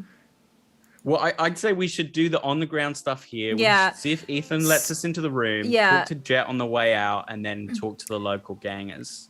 What I like that. I think Ray, while they're doing all of their research, I assume like everybody's like on their agents doing their internal, their research. Yeah. Ray doesn't Yeah. have Chatting to each other. contacts, but she has Your her fans. She has her charisma, yes. So what she's gonna do is while they're doing this investigating, I'm just gonna talk to some of the other patrons. It looks like there's like a gambling tables up at the top there. Yeah, those are pretty much anybody can do whatever they want in those tables. Okay. Most of the time they're just drinking, eating, or just having a good time. I'm And then in the I was gonna say I'm gonna head over and maybe like deal in a game or something, or play at a table, and try to have some conversation with some of the regular patrons here, and see if I can just get any information from them about if they noticed this Mohawk guy, if any of them have been having issues with like gangs or any problems. Just kind of get a general overview if anybody's mentioned anything. okay. Okay, so that's Ray. So what is Panther, Sunny, and Patches doing? Yeah, I'm Maybe- just I'm stuck on my agent, like looking up gangs and tattoos. Oh, and- gotcha. So this is occurring while you guys are doing the investigation. Got it. Okay. Yeah, Yeah. that's me. I don't know if they're doing other things. Yeah, I think we're all sort of cross-referencing our sources and seeing who we might be able to chat to in the local area. Yeah. I was gonna say, While- yeah. And if you guys, I don't know how long that'll take. Ray might be a while too. So if you want to do other investigating, talking to like the bouncer or anything too. Well, I definitely think Well, you I- should do your thing. Okay, cool. Yeah. Yeah. Cool. Okay, so Ray, out of let's see, 1, 2, 3, 4, 5. Out of the 5 people that are here in this area, Mhm. 3 of them recognize you. Oh. And as you walk up to the stairs, and they just turn their heads in awe and in shock and say, "Oh my God!" And then they just walk up to you. This one, and over here, the lonely sap over here, towards you. And This one, you're right, is a little bit more shy, but the rest of them are like, "Oh my God, Ray, is it really you? That's me. That's me.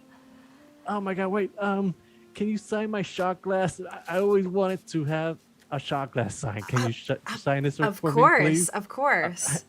I'm just so nervous that I can't even Oh. talk. Let me just get going. Don't be nervous. She gets her shot glass. She takes her shot, and then just okay. Oh wow, that burns. Okay, here. Wow. Do you have a Sharpie or anything? I actually do keep one on handy just for this exact occasion. So she pulls out like a fancy silver pen and just signs REI heart. Oh my God. Do you need do you want a drink? I mean, do you want to hang out? I mean, what? Well, yes and yes. I'm here. Look, I've been looking to kind of want to perform here at some point in time. I Oh know, my God, please do. I know Please. jazz isn't usually my style, but I mean, I do play piano, so I kind of want to, check out the scene, and yeah. I mean, I'm gonna be honest. I'm only here because my friends like it here. Just don't tell them. But I'm not really into jazz. But oh my God, your music, perfection, Thank you. perfection. Thank you. So, can we just sit down and talk? Yeah, and of then course. The other two guys are like, "Hey, wait, but we want to sign It's- something too." It's a party. Come on. Come hang out with us.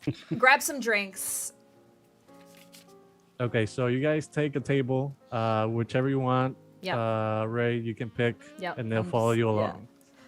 I'm just gonna like grab everybody here. Like, let's all just hang out and Gotta love a rock and boy. yeah. Yep. And okay, perfect. So they're there, just having their drinks, and Yep. they're just excited. They really can't believe that you're there, and then they're just Yeah. anxious and just nervous So, and everything. So I kind of small talk for a little bit, and I eventually asked them about the scene. So, like, do you guys come here often? What's the scene usually like? Has anything like any like weird, stuff happened lately? Because my last play at Club Atlantis, like, there was this really weird guy, and so, like, if there's any like weird, creepy people that come around here, like, I do not want to come to this club. So the person nearest to you grabs your arm and says, "I'm Layla, by the way. Layla. Just so you know, Layla." Nice to meet you, Layla. Layla. Okay. So this is my first time here. And so far is boring as fuck. So I can't help you in that department, but if you go over to Club Atlantis again, I swear you're gonna have a good time, darling. I swear. So if you just come over here, come over to Atlantis, call my name Layla. Layla. Don't forget Layla. I will And not. we'll have a great time. And then the one next to her, she goes like, "Well, I had to digress. I mean, I do love jazz, but not a lot of activity like the Atlantis. It's kind of slow, melodic. I guess as it should be. What about you, Ray? I mean, what are you doing here in the Emerald?" Well, I'm here with friends, just grabbing drinks. Like I said, I'm just trying to like scout out some new clubs to perform at. I know, yeah, it's usually not my scene, but I'm trying to diversify a little bit, get into some other genres besides pop. So, I don't know, I thought jazz might be something to check out. Oh, But again, I mean, I mean, the place seems pretty chill. Like, you guys haven't like had any weird, I don't know. You haven't heard anything weird happening lately. She's trying to not be as obvious as Tracy is, but Ray's a lot more cool about it. Yeah, you're saying like, are there creeps that come Yeah, are here? there any Because there's always creeps? creeps at the Atlantis. Yeah, so like, I want to basically. make sure that this spot's not like that. Yeah. Yeah. I got a lot of, you know how it is. So the rest of them pretty much just shakes their head and just say, "No, I mean, not really. I mean, I think the reason why people go here is just because of it's boring and nothing really happens. No fights, no nothing really unusual happens. And I think that's why people enjoy it, just for the atmosphere and I guess the music. But no. What nothing really about crazy. What about heading home at night? Like, I used to have a bus and a driver, things kind of got weird, and so now my record label just kind of hangs me out to dry, and I have to find my own way home. So I, sometimes I head home a little late. Have you guys had any like weird activity, any gangs or anything that's like makes you not want to head home late at night? You get what I'm saying? So one of them, the one next to Layla, says, "Well, I have to say, since I've been here a couple of times, and I have to say, I think it was 2-3 weeks ago. I went outside just to have a cigarette and just breathe the air outside, because sometimes you need that sort of break. And I was looking, two guys outside. One of them was the bouncer, of course, and the other, I don't know who that was, but he seemed a little rowdy, and I didn't really feel comfortable at that point. So I had to run inside and just tell my friends that this is happening. So we kind of left at that point, and when we left, that guy was, I think it was just throwing a tantrum or something. I don't know. It was crazy, and a black car came up to the side of the street, and then the person just started to scream and yell and just laugh all at the same time. It was a strange occurrence. Really? But That's yeah, I did return because my friends like it here, but I told them that if I see anything like that again, I don't think I'll be back. Yeah, that is kind of weird. What did the person look like? Well, to be honest, it looked like someone working with a corporal or exec. I'm not sure because I've seen my fair share of executives in other companies, and like Militech, Petrochem. Not to brag, but I see a lot of them hanging out with bodyguards and such, and he looked a lot like a bodyguard. Okay. Interesting. Well, this has been very helpful. I appreciate all of you. Oh, but don't go. The night is young. Hang out. Come on, have a drink. Okay, all right. I'll have one more drink, and then I have to be heading out.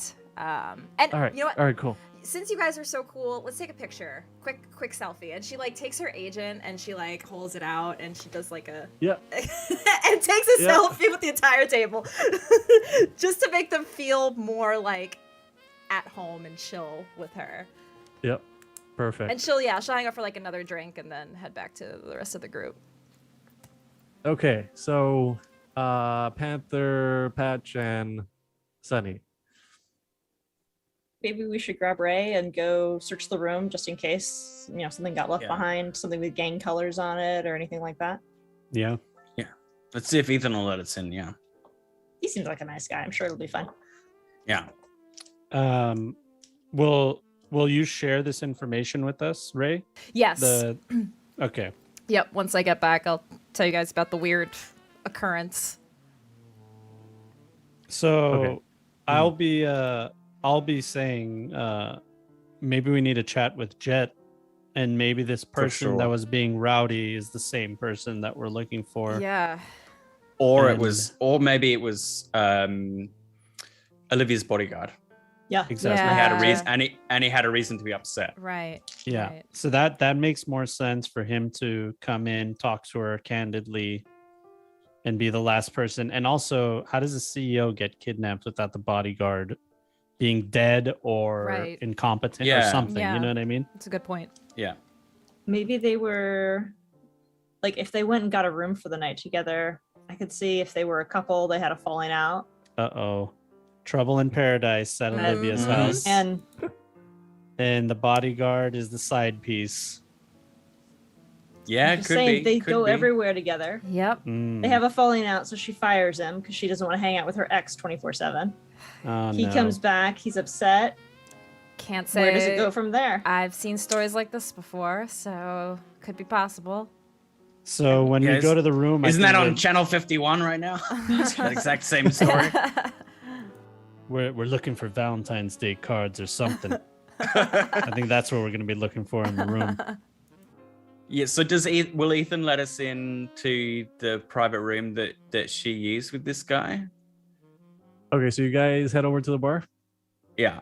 I head over Okay. to the bar and I flash my badge Ooh. to Getting Ethan, serious. but discreetly. I want to conceal reveal and just discreetly show him my badge. Okay, so go for it. All right. 25. Wow. Yeah, I'm gonna move you guys so that way I know Oh, yeah. Sorry. where you guys are at. Yeah, I'll move forgot myself to- up there. Oh, Yep. sorry. Okay. Cool. So yeah, so I'm gonna say Panther, you coming in confidently towards the bar, just ready to just ask for a drink, but instead of asking a drink, you just slip, that badge underneath him, and he clearly looks at it right on your hand, and you just put it back on your coat or your jacket or whatever, and he's gonna be like, very wide-eyed. And know- I'm going to say before he says anything, yeah, remember we were talking about your friend Olivia? Yeah, it turns out she is my contact. She told me she wanted me to stay in the same room that she stayed in last time, if you know what I mean. Yeah. I'm sorry. So, of course. Yeah, so we'll be having that room if that's all right. Okay. So, yeah, no problem. Of course, Mr. Panther. Panther. I'm sorry. Just So- Panther. Mr. Panther. So he's gonna Mr. find. Panther is my dad. Your So mum's you're a gonna cougar. So he's gonna find the key to room number 3, and he's gonna hand you. Here, Mr. Panther. So, room number 3. That's where Miss Forsyth was staying the last time she was here. May I ask, what are the details behind this meeting, if I may know? Of course. You may ask. And then Panther just starts walking away. Bunny's just gonna look back and give him as she scuttles after Panther. Yeah. Maybe next time. Okay, so room number 3 will be the room before where Maya is. So Can you, right, pink like here? Yep. Yeah. right here. So Okay. Ooh. We're so doing usually you have to pay for these rooms, but since you showed your badge, Panther, then he was willingly to hand over the key of the room. some lawman. So okay. Ooh. Panther walks in with karate chop hands. I think it's clear. It's just walks Okay, in. so inside the room, is nothing but filled with empty glasses of watered down whiskey and liquor, and plates with pieces of crumbs scattered inside the room. However, Netflix Sticking- and chill. pretty much, however, sticking out like a sore thumb is a broken agent on the table and a laptop on the corner of the sofa. Both devices are off, but after powering up the laptop, it cannot be accessed without a password. Nothing else seems to stand out, but you can't help but think there's more to this. So, does the laptop? It's asking for a password. Is it showing a login? Does it say who it belongs to? So it asks for a password, and the backdrop of the laptop, it says the name of a company called Petrochem. Oh, so it's okay. It's a Petrochem laptop. Okay. In Olivia's room. Yeah, not continental. Hopefully, if no one you- else has used it in the last 2 days. We forgot to ask. Maybe you- the bodyguard angle is a red herring. If you guys Which I want knew how to- more, I'm sorry, go for it. So I was just gonna say, I wish I knew how to get into this thing. Maybe my conceal reveal is a solid base of 8. So I don't know if someone wants to. Yeah, we can To help upend the me? room. Maybe upend the room. All of us do conceal reveal. See Yeah. if we find something. Yeah. Just be thorough. I rolled a 13. Definitely. So you guys roll a conceal reveal. I only got a 10.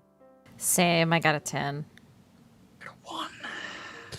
All right, well, I got a 13. That's It's the really highest. hard to search for things when you're strapped into a cyber chair. It is really hard. Just trying to get under. So you guys roll the conceal reveal. Yeah, Yeah. I got a 13. Yeah, we all did. 10. Okay, gotcha. Okay, so Panther, I think you'll be the one taking care of what was it, the agent or the laptop? Yeah, I'm trying to look for anything that's not obvious. You know, I'm picking up the potted plant, looking for Oh, something gotcha. under the Okay. potted plant, I thought- opening I thought- drawers. Okay, I thought you guys were concealing the agent and the laptop. Okay, No, so no, we're No, looking for we're anything else. it's tossing the room for anything Yeah. else hidden. Gotcha. So there's no bombs. Or a little slip of paper that has a password on it or something. You know what I mean? Stuff like Gotcha. that. Don't forget your luck, guys. I've got 7 left to spend. Oh, you're right. I totally. Yeah. I Good call. keep forgetting about it. Yep, very important. So Panther, looking around the room, under the glasses, under the table, on the couch, you do find a few things. First things first, under the couch, you find a powdery substance.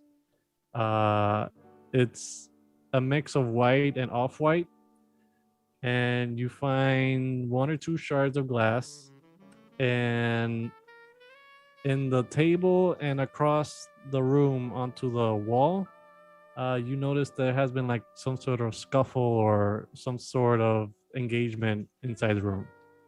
Ooh. And if you want to know more about that scuffle, then you can roll me a deduction roll. Do it. I'll point If- everything out to everybody and show Mhm. them. You know, look at these glass shards of glass and Mhm. signs of struggle.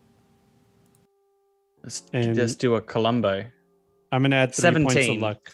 13 on mine. Nice. 13. 16. Okay. 17. Okay, yeah, that's more than enough. Okay. So I think Sunny. So as Panther is mentioning these hidden details and clues within the room, you can almost visualize what happened inside the room as if holograms just appear right in front of you. So there's a glass stain found near the end of the table. There's a splash of, there's like a stain, like a splash stain on the beneath the table. That seems to be some sort of drink, maybe liquor or a very tinted drink. And there's skid marks like across the floor towards the wall. And there's a small dent on one of the tiles near the wall that looks like something heavy or someone was laying there for a long time. And then on the wall, there's like scratch marks, very very slight scratch marks, nothing too severe, but like 1 or 2 lines you see on the wall. And as you see all these details, you pretty much connect the dots and know what happened. So basically, someone just lifted up themselves from the couch and just hit the glass from the table onto the floor. Therefore, the shards of glass are underneath the couch. As that person went up from the couch, somehow their shoes skidded the floor, and bumped into the wall. And as they bumped to the wall, they slid down to the wall onto the floor, and that's where they laid for a long time, maybe like 40 minutes or so. Yeah, looks like someone took a major hit here. Look, glass hits the deck. They get smashed across the room, scrape their heels on the floor, hit the tiles here, and slump down. Damn. Clear signs of assault. Yeah. What was going on in here? But how'd they get? If that's what happened in here, if that's her got smashed up, how the hell did they get her out of this room? That's what I'm wondering. Mm. Somebody had to have seen her looking like real bad. They might have thought she was drunk, and this friend of hers that was in the same room as her is maybe helping her out to her car. Yeah, let's see if Jet knows what happened that night and saw her leave. What about this laptop An agent. And the agent. Well, let's take him. You know tech. Anybody does? Ugh, not my biggest forte. Anybody can Actually, try electronics and security tech check. Try to I don't attempt have. to. I don't have that. I have basic tech. I'll try it. Oh, please. Somebody. I have a 5. Yeah, Plus actually, 5 too. my tech's pretty good. So what was that? Electronics or security check? Where is that? Yeah. Mhm. Oh, this is in alphabetical order. So Yeah, it's alphabetical, so it should be after education. wait, where is? Oh, there it is. Cool. I rolled a 13. A 13. Okay, so, you attempted Should have put luck. 5 times to enter the laptop. Oh no! No! The fourth time, it gave you like a heads up message saying you have one last attempt. On the 5th attempt, you were unable to enter the laptop. So you ran out of attempts to enter and you couldn't log in. So it says now the laptop says that you need an hour for it to reset and try again. Okay, what Well, about the agent? yeah. Can we connect Yeah. the agent to somebody else's agent and download contacts, emails, messages? Maybe the chair. Yeah. Yeah, like So- does it power the- on? So the agent, it's cracked, it's broken, the screen is broken, but when you hold it, it's warm, as if it's powered on. There we go. So Okay. the screen's broken, but it's powered on. Cool. Does it have a memory chip in it, or is it inbuilt? It's inbuilt. Okay. Well, then I'll just try and hook it up to my agent and see if I can pair them. Okay, so you pair them and successfully without a problem.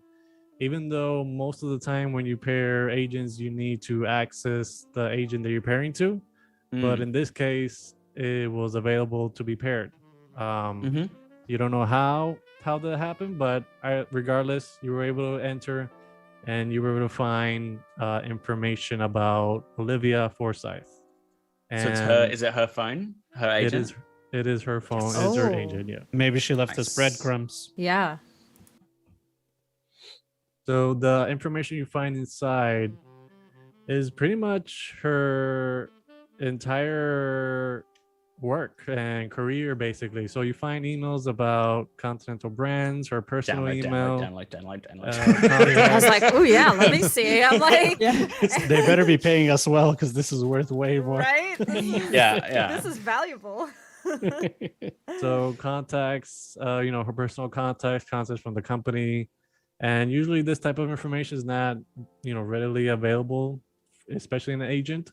But from this, pairing that someone was, tapping into this phone previously.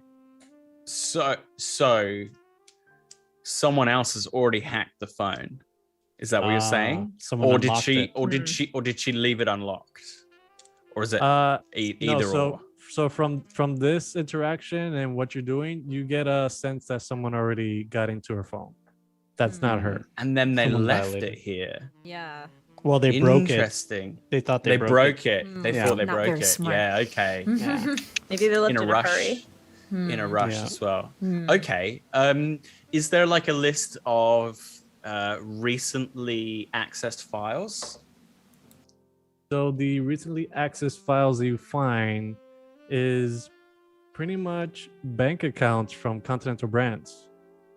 Somebody and wanted money. also It's graphs about revenue and income Oh, from yeah. the past 5 years of Continental Brands. Oh, I wonder Okay. if this I mean, is that's- like a competitor or something. Somebody, Price fixing. yeah, somebody who just like doesn't like Continental Maybe- corporate brands. sabotage. Yeah. Maybe Corporate it's like a Romeo and Juliet situation where she's Continental Brands and he's Petrochem, forbidden lovers kind of thing. Interesting.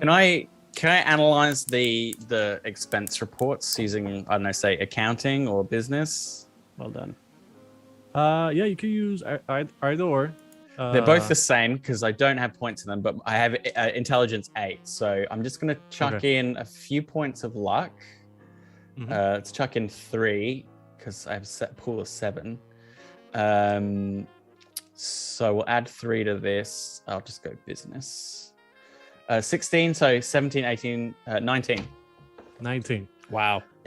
Yeah, so analyzing these reports and graphs from Continental Brands' revenue and income, you notice that at one point during their lifetime, after they were held off from Petrochem, because before Continental Brands, they were part of Petrochem.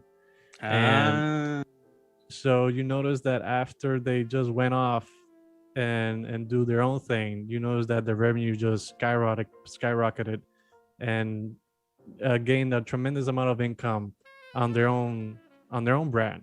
And yeah, so from these reports, that's pretty much what you get. You notice that there has been a change of so like an additional gain in assets from Petrochem to Continental Brands. Is it a dummy account or is it straight directly account to account? So from Sunny's point of view, everything seems official with credits from obviously from Olivia and boards of executives and so forth. So nothing seems too fake or anything like that.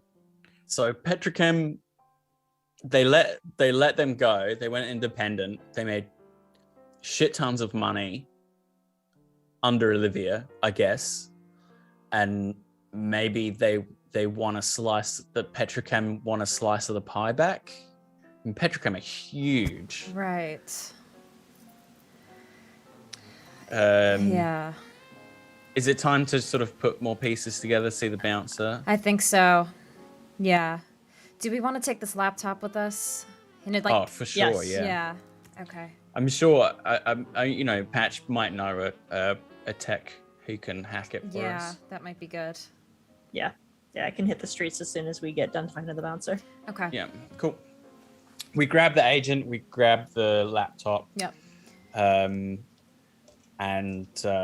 Yeah, and you got this all on camera, Sonny, right? You got the whole scene. I got everything on camera. You got the whole yeah. Perfect. I gotta capture Night City as it is. You know? Perfect. I think I'd miss this story. Can I just quickly ask Ethan, like, if he actually saw her Olivia Forsyth leave 2 nights ago, the last time he saw it? Did he see her actually leave? So as you guys approach the bar area once again, Ethan, in his corner of his eye, noticed you guys approaching him, and he immediately just he tries to straighten up, get everything in order, and just get ready for you guys to come over and and nervously say, just one more thing. Just nervously say, yes, welcome back. What can I do for you? Was the room up to par from what you expected? Anything? It's did great. you find? You didn't clean it in 2 days, right? No one's been in there. No. Let me think. You know what? I think that our cleaning services guy didn't come this week. I might have to call him for it again.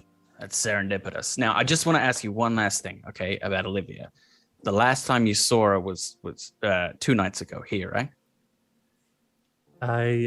Yes, I believe so. Did you ask Plague? Yeah. We talked to Plague. You were working that night, right? Correct. Yes, I was here. Do you remember what time she left and who she left with? Oh, I mean, usually we close around 2, 3 in the morning. That's not what I asked. I asked, do you remember her specifically leaving? Yes, I think so. Of course. I think she was with someone. Okay, she look okay. Well, I mean, you know Olivia, of course. When she has a good time, she kind of gets. So she was out of it. flustered. That's what you're saying. Yeah, she was out of it. Yeah, she was out of it, but I guess she was having a great time.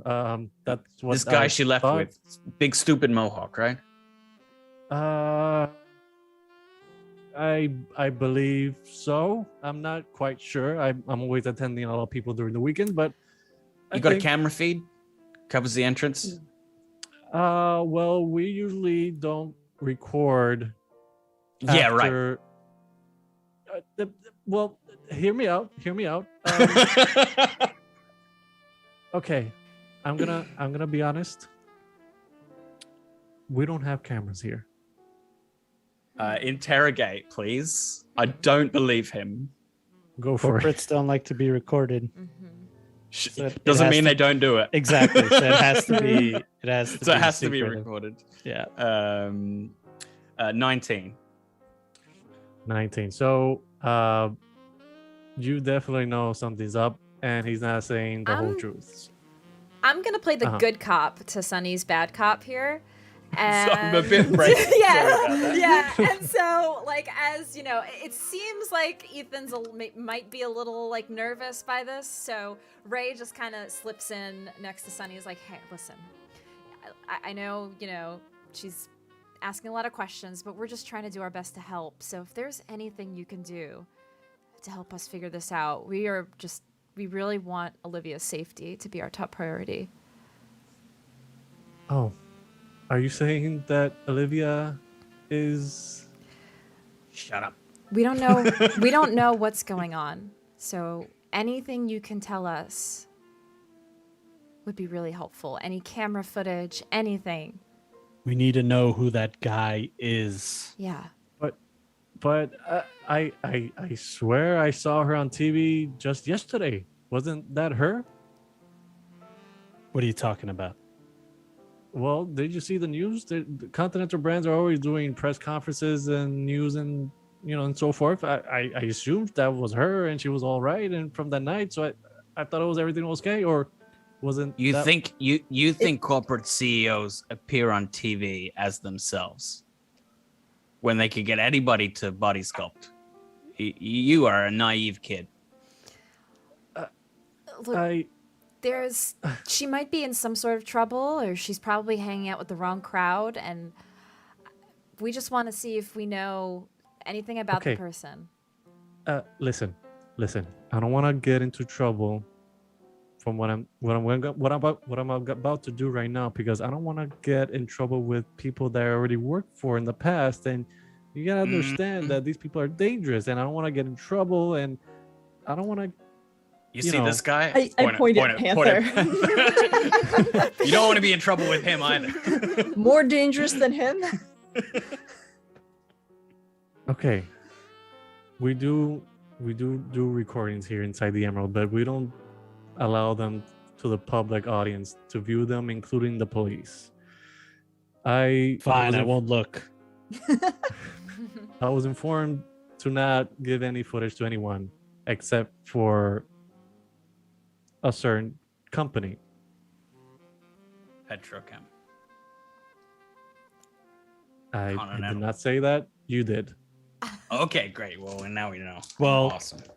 Isn't that great? Because my friend over here, pointing to Patch, works for Petrochem. It's true. So it's all above board. Do a persuasion check. Sure. Persuasion. I mean, I have forgery, but I don't think I have time to make you a credential. If this fails, I've got lots of points in bribery, so that'll be our backup. Mhm. I'm putting my 2 remaining luck into this, so it's going to be an 18. Ooh. Nice. So he's gonna be in shock when you mention that, and he's gonna be scared shitless when you mention that she's from Petrochem. He's gonna say, "Oh my God, okay, I'm sorry. So here's what we're gonna do. I'm gonna give you the money that you gave me, and we're gonna be all good, right? Okay? Please?" But you're gonna Yes. we're gonna step into the back though, and you're gonna show us the footage from that night though. That's how that's gonna go down. Whatever you say, I'll do it. Just don't do anything to me, please. Don't worry. How about you show us the footage?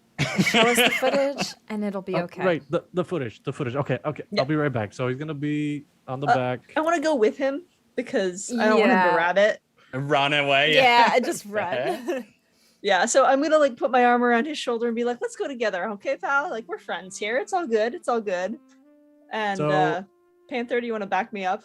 Oh yeah, he hops you. over the bar and like knocks over a glass and then just like follows.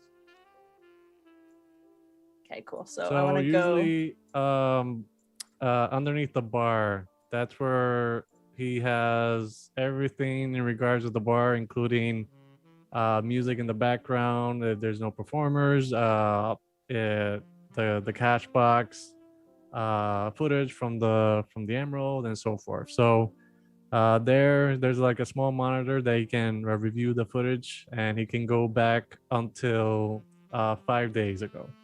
Can So I, anything before, Okay. yeah. Oh, can I grab like a wire and just hook it straight up to Sunny's chair, so we can just like have that footage with us if we need to check it again later? My storage is in my agent. My chair is cool, but yeah. Oh, okay. I had cameras. I We saw wanna that put it in maybe your I had- chair, damn it. Yeah, you can put it. Yeah, let's say I've got memory chips in there. That's fine. Yeah, I mean, I can just my plugs go quite far, so I'll just take the plug out. The spider chair kind of. I slots look at down the a little other- bit. And I look at the other patrons and I go, we're just doing technical repairs. I see there's two other people at the bar just watching. And from that point, after you jump over the bar, they're just gonna slowly head toward the dance floor and just take their Yeah. drinks. I like how smart And just- people are in this city. Right? I don't want to be involved in one of Yep, those. exactly. No, you don't. Exactly. Cool. I'll download everything from that night, basically. Okay.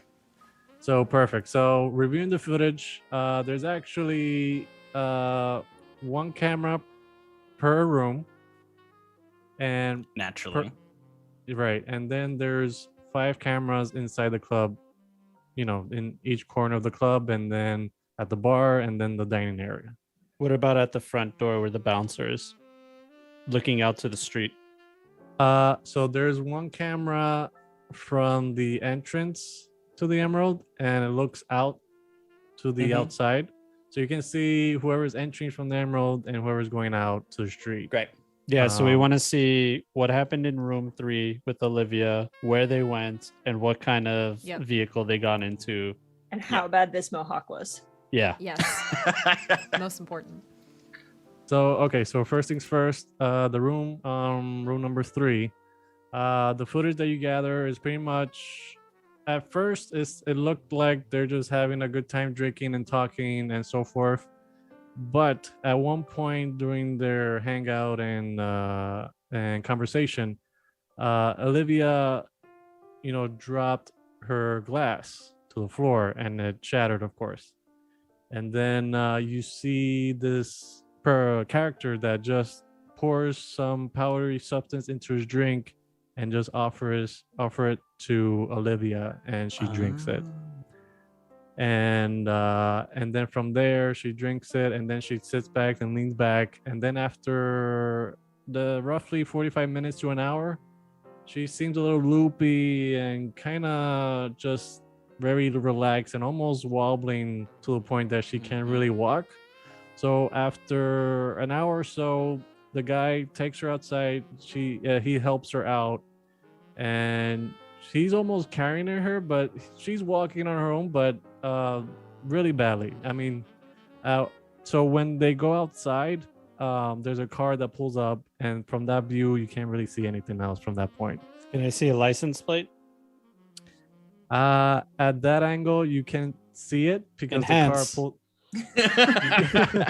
You can't Zoom, see it enhance. because it moved up to the curb. So But maybe Chet or Jet. Is it Jet or Chet? Jet. Yeah, maybe Jet got a partial number and I can run it through the database. Okay, so her bodyguard was outside, right, that night? Hanging with Jet.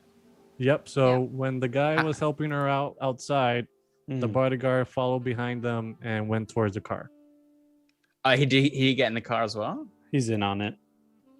From that angle, you can't really see. Either he's in on it or he was taken out in the car, Yeah. unbeknownst.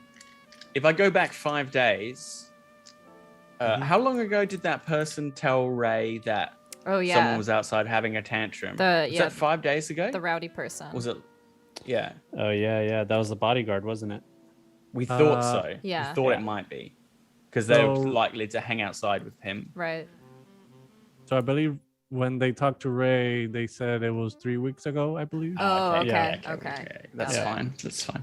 Way past Okay. 5 days. So we know that she knows this person. They had a time. He drugged her and then took her somewhere.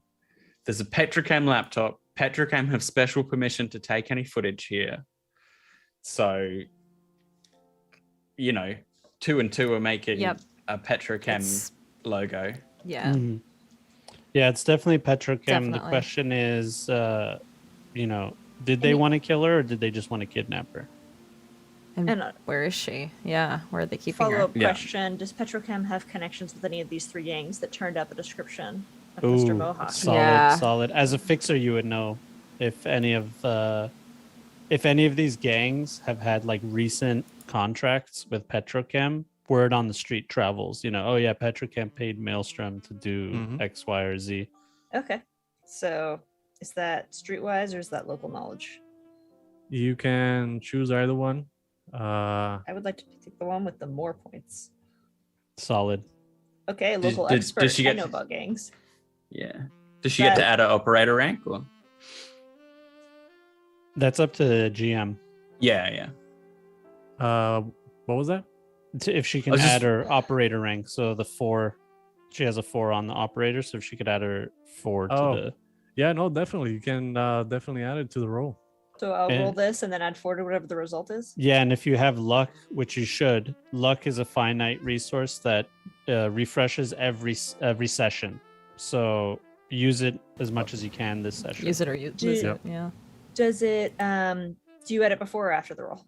Before. You add it before, so you would Before, say yeah. you would So- say how much you want to. I'll spend, let's Invest. say, 2 luck to boost this. All right, so plus 6 to Sweet. whatever you roll. Okay. That's a lot. Oh yeah, Okay. So plus 6 to whatever I roll. yeah. It is your specialty. Well, Yeah, I've you rolled a fixer. 22. So Woo! Damn. I get lots. I don't. Yeah. I'm not a math person, but that That's- sounded like lots. 28. Okay, so yeah, no, it doesn't take you too long to know the deal with Petrochem and a certain gang. Yeah, no, that goes by the name of Iron Sights. They did Oh. You're a low certain profile for a reason. Hmm. Mm-hmm. they did a certain contract back You're low 8 profile months for a ago, reason. and you don't know the details behind the contract, but you have heard that they have been collaborating since. They do wet work for Petrochem. Okay. And because I know these guys, I know like where they're liable to hang out, where we're liable to be able to go to, say, retrieve a missing CEO, or at least get the next clue on the trail. Well, they do tend to go different areas within Night City. In this specific case, you can't really tell which way they go, but I'm sure if you ask around and know more about the incident that just happened that night, then you'll have an idea what area they went to. Mm-hmm. Yeah, it has to be Jet. Is our last. Yep. Our person last to talk stop to. here. Yeah. Yeah. Okay, Oh, we're well, gonna- I thank this gentleman for his Yep. time. He's been very cooperative, and since we're friends, he can keep the money that we bribed him with as Mhm. Petrocam, which is who I am. He gets to keep it. Yeah, no, of course he gets to keep it. That's fine. He's doing And his he- job. I mean, he wasn't going to let us see it until he knew who we were. This man is responsible. And Ethan goes like, "Oh, thank you so much." You've done Please great. don't hurt HR me. will be in touch. Actually, why don't I just get your number? I thought you had my number already. Well, New yeah, but phone. like your personal number. Like you Um, gave us the business line, right? You wouldn't just give a corporation your personal number. Sure. You know what? I'll give you the number of the bar as well, since I gave you my last phone number from my agent. So, here you go. How So he how gives- are you alive? How have you got this far? Listen, Ethan, let me tell you something. I've been on these streets for quite some time. You're a little too soft. Poor Ethan. We've traumatized the poor bartender. Ethan is my friend. Yeah. And we are going to stay very close going forward. I'm sure Petrochem will have him eliminated Oh, post no. haste. He's done. No. He's Come done. This poor guy. Yeah. All right. So I'm Very- gonna clap him on the back and let's go speak to a man about a car. when you clap him on the back, he kind of jumps and gets scared a bit. Oh, we traumatized him. I'm gonna Um, rejack into my chair and just shake my head, make as I make copies of the footage on the data pool somewhere. Cool. What's the approach with Jet? Are we just gonna go, what do you know? No bullshit. We're gonna finesse him. What I'll read on him was that he was very matter of fact, right? He's very serious about his guy. job. Yeah. He Well, doesn't let's like no bullshit me. him. My, Let's no bullshit him. yeah, Let's be straight up. My usual conversing won't work, so you guys should probably take the lead on this one. I'm more of a bullshitter. So, all right. I say, as we're leaving the nightclub, I'll go, yeah, Jazz is great. Jazz is great. Hey, Jet, right? That's your name. Okay, so you guys head outside and you see Jet patting down just a few more people as they get inside.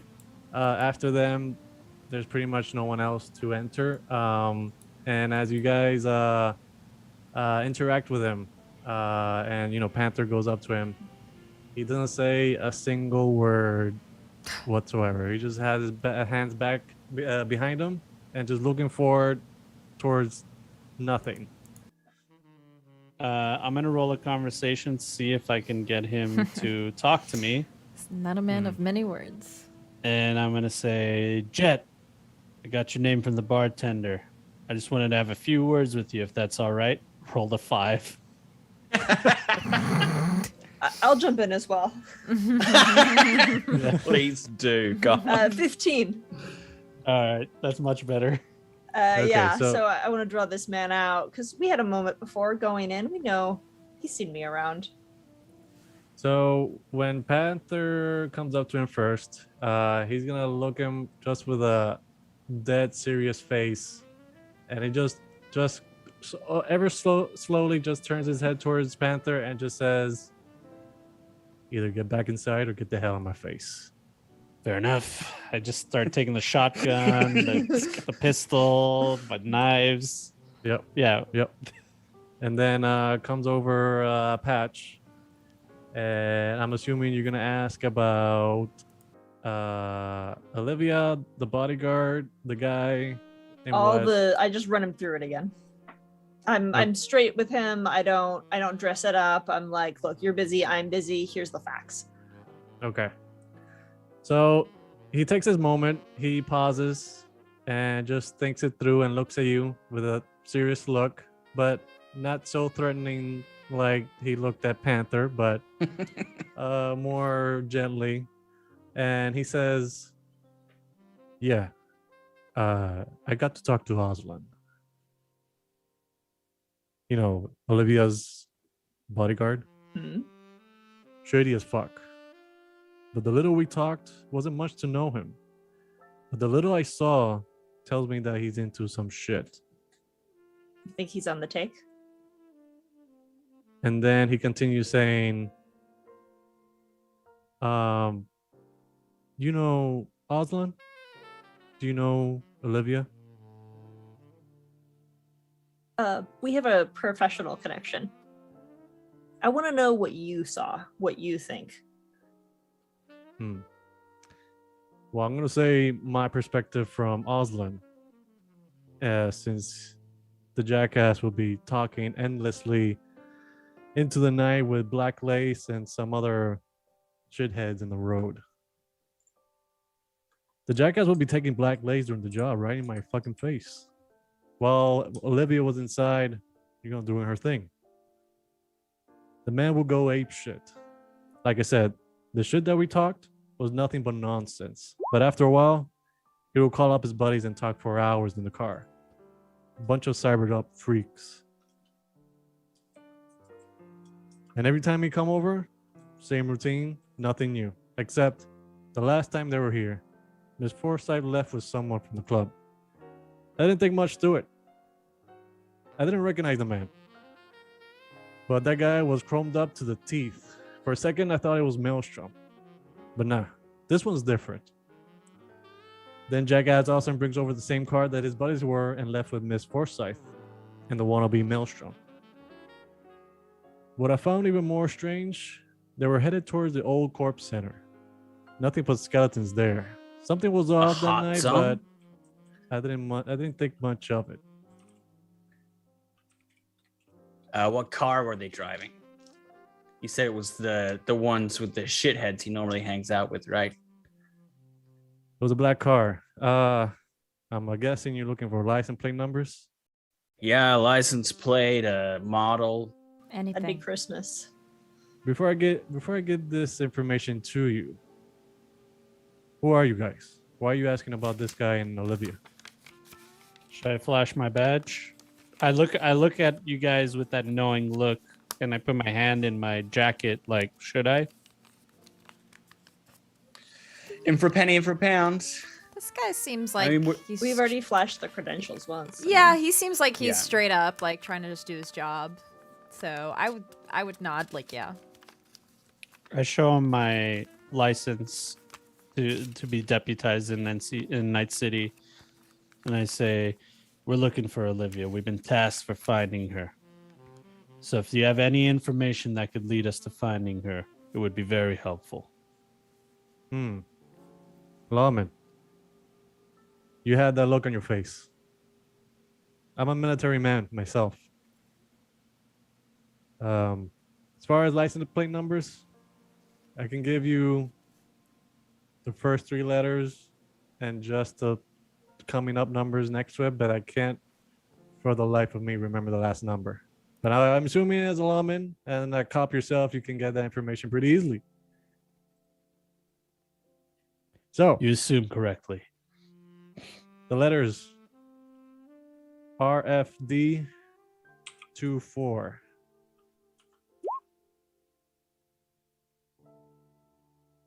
And you say they Okay. went that way into the hot zone? That is correct. I'll get on my agent and call my designated line Mm-hmm.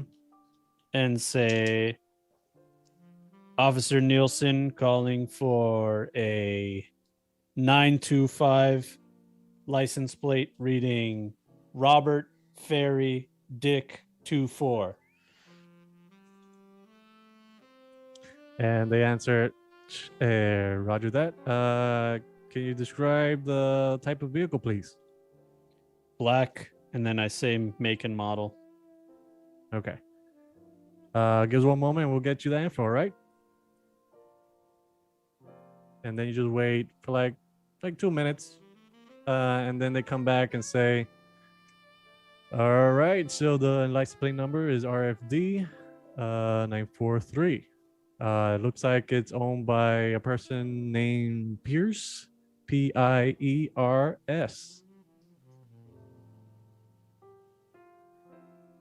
That's the registered owner of the vehicle.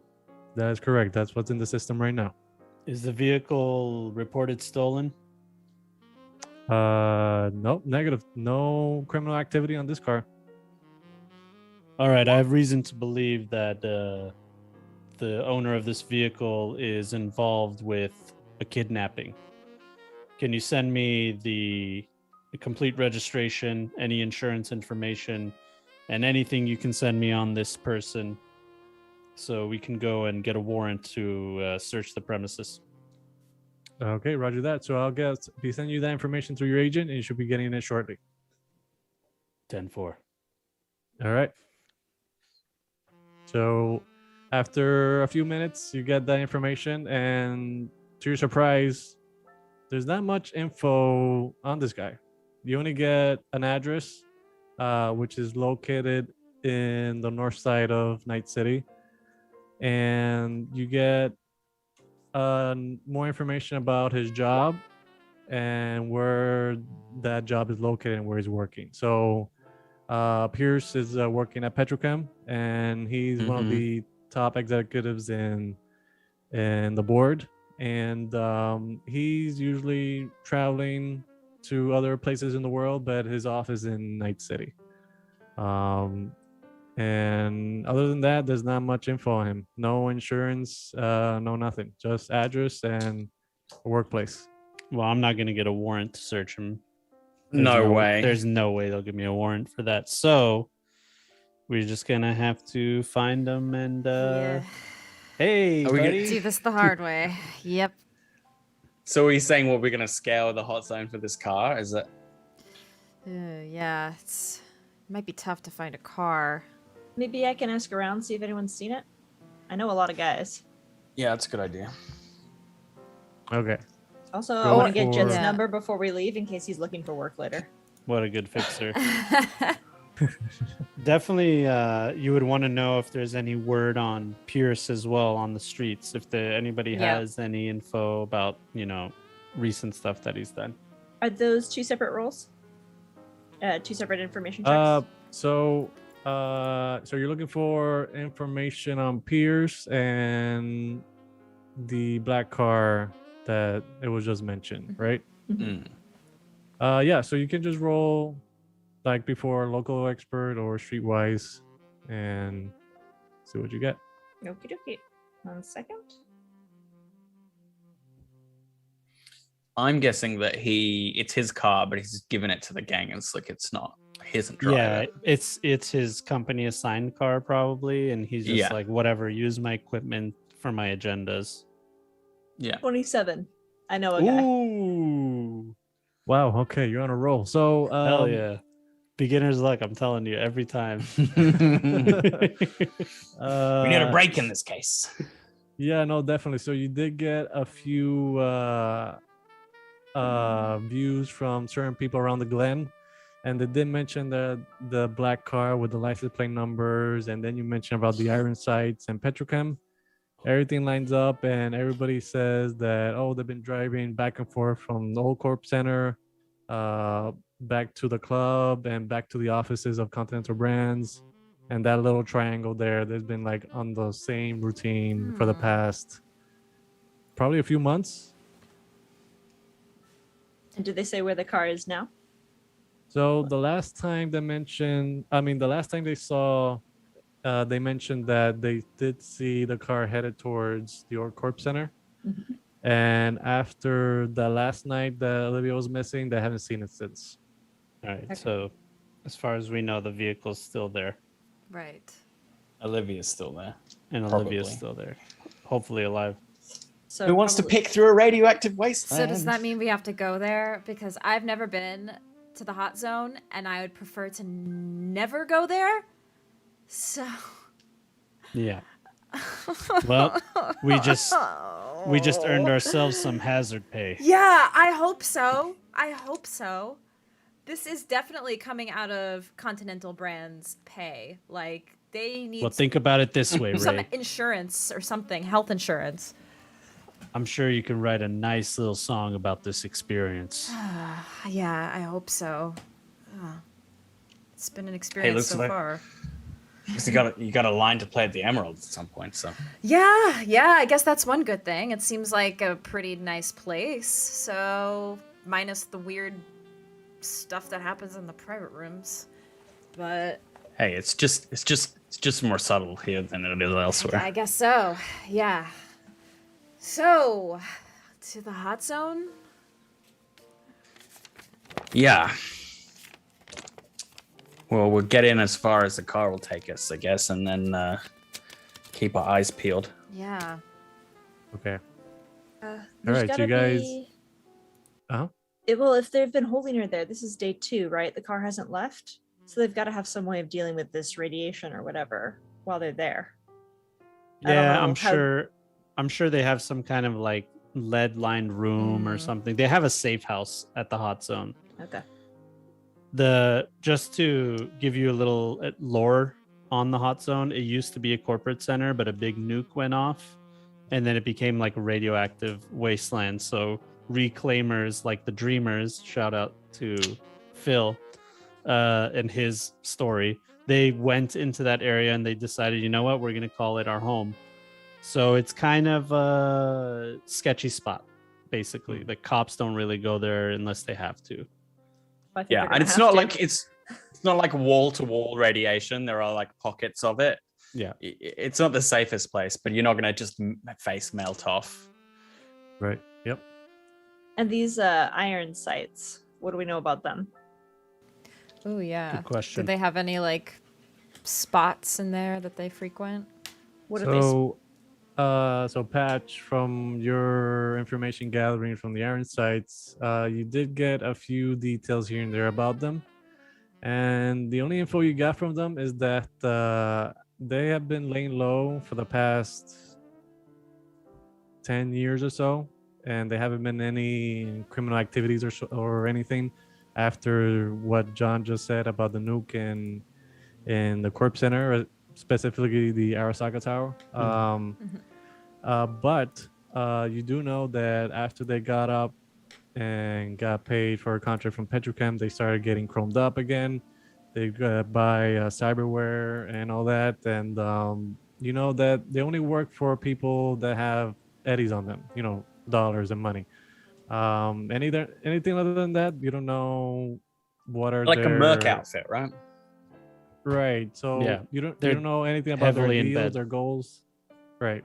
Yeah. But what was their MO before this nuke went off? Like, are they into bombs and tripwires? Do they like close up hand to hand? Are they real into sniper equipment? Any? So before then, since that was a long time ago, you only get a few hints here and there that people were saying that they're like on the edge of cyber psychosis. They can get a little rowdy, they can get crazy. You know, anything on their disposal they can use into their advantage, whether it's explosives, high caliber rounds, anything really. So Okay, Just love to so fight. is this Mhm. the sort of space where we could acquire an EMP? Oh yeah, I mean, you're first of all, the person that we need to talk to get any of that kind of stuff is you. I was thinking we should acquire an EMP before going into this highly Okay. cybernetic. As a driven fixer, gang. Good you have idea. access to source any item on 500 eddies and below. So EMP ammo, which can be turned into a grenade, is definitely under 500. You can call a guy, we pay him, get some goods. Good idea. We'll pick that up on the way along with takeout. What are we eating? Yeah. There's a ramen. Anything place just but next kibble. door. I'm down for ramen. That does sound pretty I good. only have 20 eddies, so I see why you're these guys taking can this spot job. me.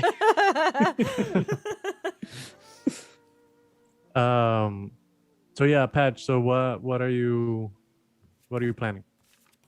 EMPs. That was the first thought. Yeah, EMPs, in case we have to fight some Maelstrom wannabes, So- as you said. So how many are we talking about? Grenades? How many grenades you looking for? Yeah, what is the, let me see the price here. You could actually buy it from the store in your agent. Oh, yep, that's right. Yep. Yeah, you What go is to wrong with this inventory, city? go to inventory, store, Everything. everything. Ammo, EMP grenade, 500 eddies. Oh man, it's Oh, we- expensive. We like just made So it. that's right on the we line. just then. made the requirement for fixer. Yeah. Anybody have 500 eddies? I have Not after my starting cash. Yeah. I have exactly 500. Hold on. All right. Well, you now have one EMP. One EMP grenade. Make it I count. mean, that's if that's what you want to buy. I mean, if you want to buy something else, then by all means. But yeah, you would just need. You Okay. only get one grenade. Let's get one EMP grenade. It could come in clutch. I'm just Yeah. thinking if like these guys are all cybered up, that could like It would. Yes. Lay It could out. really. Yeah. It's It a could great really idea. sort out. Yeah, they have to Single do a fight, yeah. DV15 cyber tech check, and if they fail, two pieces of their equipment, according to the GM, are inoperable for 1 minute, Nice. which is a really That's long, a long time. Yeah. gonna say Panther, what could you do with a minute? With a minute, I can do a lot of funny things. Okay, well, you're a funny guy, and I'm gonna go ahead and make that purchase. Awesome. Perfect. Okay. And I'm gonna hand you the EMP. I should not be trusted to throw these things. We get we we drive to like a shady alleyway and someone just like rushes out with like a bag. It's the city's equivalent of DoorDash. Yeah. EMP dash. Yeah.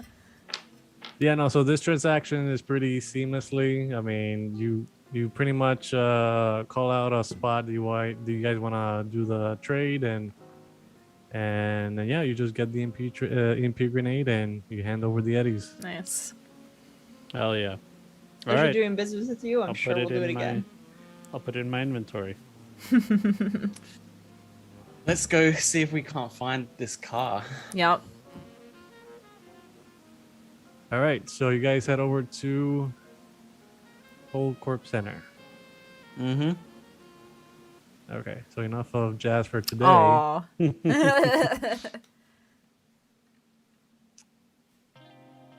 Okay.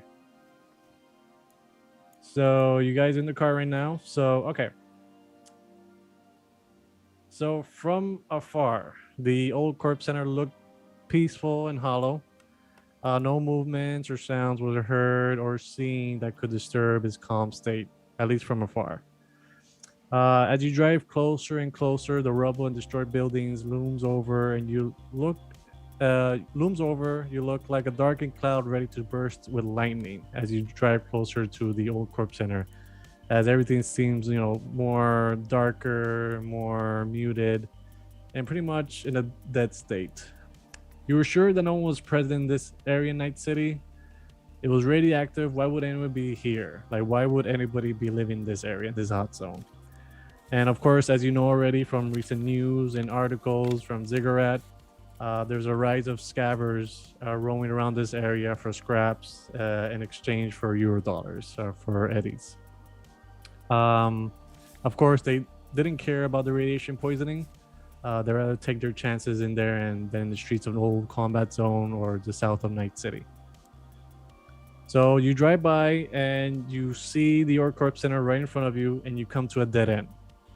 You reach the edge of the OrCorp Center. There's nothing but dirt, debris, and old rubber from the 20s. To continue inside, you had to go on foot inside the wasteland that once was home for mega corporations. So at this point, you're at the edge of the OrCorp Center. You see in front of you just dust, roadless areas, destroyed buildings, debris, and rubble. Of course, you could attempt to drive through the area, but you might risk damaging the car on the way over there. So, Okay, so where did their car go? That's what we want to know. so the car is not anywhere where you guys are at right now. There's no cars around. There's only damaged cars, abandoned cars in the nearby area. But Are there the car people around? People are not around. You don't see anybody around. Only yourselves and the cars that are abandoned that I mentioned, and any damaged vehicles as well. But the black car that you were looking for is not there. Does Patch know the Iron Sight's turf in the hot zone, where it begins and where it ends? So from the information that Patch got from the Iron Sights, none of it, no one mentioned about any turfs or areas that Iron Sights will be inside the hot zone, which will be the OrCorp Center. And no one goes in here, so it's hard to get rumors out of here. Right. What about? And it's hard to get a vehicle in, so it might not be easy to find a vehicle. Yeah, though we can probably eliminate paths where vehicles just flat out couldn't travel. It was a streetcar, right? Not an off-roading vehicle. That is correct. Yeah, so we can at least like narrow it down in terms of how a car could have driven in here. Also, these guys are a gang. Do they have are they tagging the area? Good call. Something like that where we could get a sense of at the very least play a game of hot or colder. Yeah, they would definitely tag their turf, right? But I don't know. Yes. Maybe that's not their MO. So I mean, in this case, inside the OrCorp Center, you don't see anything that really stands out. But if someone could give me a perception check. I got Of plenty of course that. I can. We can all do that. We all have eyeballs. 13. 13 as well. 20. Hey. Nice. The filmmaker. 13. Has an eye. Yeah, Okay, just so looking through, three- using the zoom lens, you know. Okay, so 3 13s and a 20. So, Sunny, so as you're there in the edge of the Corp Center and you guys are nearby the vehicle, from afar into the dusty mist of the Corp Center and what is the wasteland, you see one or two people just scurrying away from you as you guys arrive from where you're at right now. Mm. Hey, The look there. locals give you all the information you need. Hmm. Think we've been spotted. I'll pull out my pistol and the EMP grenade in the other hand. Perfect. Follow the rats, find the nest, right? Yep. You know how to yeah. Have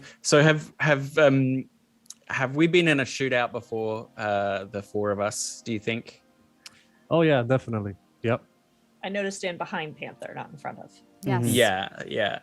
So what I'm just wondering, like, are you handle yourself, Ray? You good with a gun? I'm decent. I'm as good as I need to be, I suppose. Okay, cool. But you're not like helpless. You can't shoot. I can shoot, yes. Yeah, cool. Awesome. Okay, well I guess let's go get in trouble. Yeah. The people scurrying away from us, did they go in the same direction or were they just scattering? So there are only two people that were scurrying away. One went one direction and the other went to the opposite direction. Okay, so it seems like something's going to go down and we're the center of that something, and these people are trying to get away for their own safety. That's what it feels one like. read, yeah. Mhm. Okay, so I thought they were scouts and and they like they were saw running us. That's what I Yeah, and gathered too. yeah. Regardless, we should try to follow him, I guess. Yeah, I It's the say only- we stay close. Yeah. Stay away from windows. Yeah. Stay away from any, basically what Phil's doing. Yep. Pull out my handgun as well. I do too, but I think I stick myself right at the center of the group because I am looking at my stats. Definitely a lover, not a fighter. Same. So maybe we'll stay in the I'll middle. do some- Oh, we have the yeah. combat-oriented character with us. I'll do some unnecessary somersaults too on the ground for no reason. God. Not very Awesome. discreet. Okay, so you guys head inside the Corp Center, or what it is, the radioactive wasteland. And as you carefully step your, way inside the wasteland, you see these scurrying people that you just saw earlier. And you see them hiding behind debris or rubble. And they just peek out and then peek back into cover. And then as you walk by, you see 1, 2, 3 more of them just hiding behind, broken down buildings, debris, and so forth, and Are so they forth. armed? From what you can notice, they are not carrying any weapons or any. Not any big ones, at least. Right, so they're not carrying any pistols or assault rifles or anything like that. So Can they I just. Chrome, they got. Yeah. Did I No. look? I would say Ray, go see if these are fans. Yeah, I was gonna Yeah. say, do my little charismatic impact. As I Just looking fabulous in the hot zone. Yeah, I know this I'm is on not, tour. This is not her normal MO, but she will do her best to kind of walk up and say, "Hey, we're not here to fight. Anybody there?" And she just kind of like, she looks dressed nice still, so she clearly has the appearance of somebody important. Mhm. And she just kind of struts up. Remind me, does charismatic impact has like a specific skill that you can roll to, or Yeah, is it you just roll 1d10 plus your charismatic impact, and then there's a chart in the book that depending how many people are there? So right now there's like around 5 in total Okay. around the area nearby. 144, 5. You're at a 4. Okay, so for a small group of fans, up to 6 fans, you need to do a DV10 Mm-hmm. so you convince them to hang out with you, provide booze, drugs, or other Right. party favors. You know, basically to chum up with you. Yeah. And the GM determines whether someone you meet is already a fan. Yeah. Yep. Yeah. Yeah. You can So- make someone into a fan if they're not already using charismatic impact, but it's up to the GM whether any given person is a fan of yours. Do we is there a place on the companion app to roll for that? Oh, maybe not. yeah. Go to the combat tab, and on the bottom right there's like a die, yes. Got it. Oh yeah. and there's a D10 right there. Okay. Yeah, You and then just add 4 to it. So I rolled a 6 on the die. So So- 4 is a 10. So 10. Yeah. Actually, well, I didn't call it beforehand. I was gonna use some luck. It's all right. We'll have another situation where I need to use it. So I'll. Sure. Yeah, that's fine. You got 10. So the group that's nearby you right now, as you get closer and you get a better look at them, you try to approach them with not, so threatening look or anything that might think that you're hurting them or anything. Yeah. So they scurry back a little bit back further, but they stop and they just look at you. They don't seem like they're attracted to you, or they seem to recognize you. She pulls out a I bet they haven't seen a vid screen in years. Yeah, These guys. she pulls out a flask in her. She has like her chrome bag. It's like a big silver like purse that she carries with her with a bunch of random stuff. And so she like shuffles through and pulls out this flask, a big flask, and she's like, "I got booze. You want some?" And like I try. So, so yeah, no. Once you wave that around, one older man comes towards you, and he just walks up to you, no worry at all, and he just extends his arm to take it, if you let him. She'll like extend. She'll be like, do you mind just like we could share this and you can tell us a little bit about who you are?" And like she'll like take a sip and hand it to him. Okay, Very so friendly. once you hand it over to him, he's going to chug it, and he's gonna empty it out, and he's gonna give you the empty flask back. Not And cool, he's gonna man. he's gonna wipe his mouth from all the booze, and he's Might gonna want to clean say, that before you use it again. Yeah. Just like and he's gonna say in a low voice, just towards you, Ray, and he's gonna say, "Some dangerous-looking folks were walking these parts just a few days ago. If you're looking for them, they're hiding with Psycho Jack's camp. Be careful though. They're carrying loads of chrome." okay. And then they're just gonna walk back to their hiding spots until you Where's can't see Psycho them. Jack's I was camp? gonna say, can you like point? I just like I hold up my hands like, which direction? Can you just give us a? And do they call him this way? Psycho Jack because of his temper, or Oh no.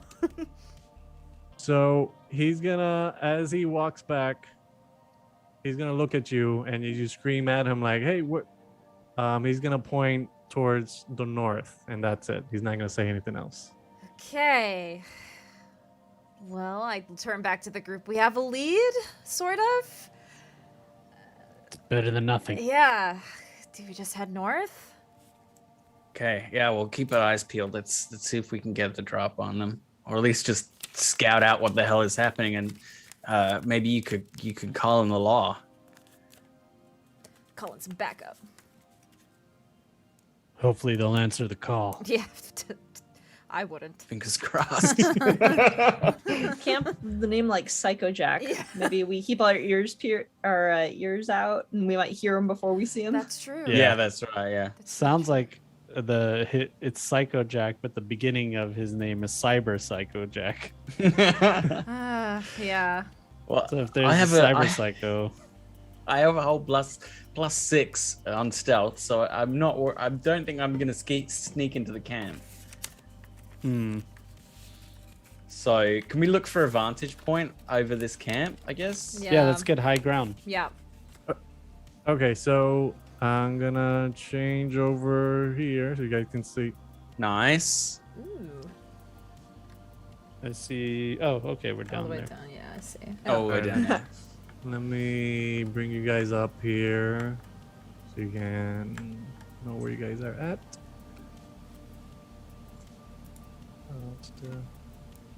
Okay, so where's the other one? Do you have anything long range, by the way? Because I think we're all sporting handguns except for you, Panther. Handguns and shotgun. I like to get close. You don't have any ARs or anything? Oh, I like to great. get close. We're all in the handgun mode. Oh my god, this is such a social party. Yep. Like, we've done so well up to here. Yep. Like we've Yeah. gotten all the info Look, using our, I'm like, sure Cycle Jack will primo just talk to social us, and I'm sure, it'll be yeah. fine. We'll just have a nice conversation. Yeah. Maybe We're he's from a fan. Petrochem. Yeah. Maybe. Yeah. Exactly. You do a concert. The You do an power of impromptu music concert. brings everybody Yeah. together. Okay. Okay.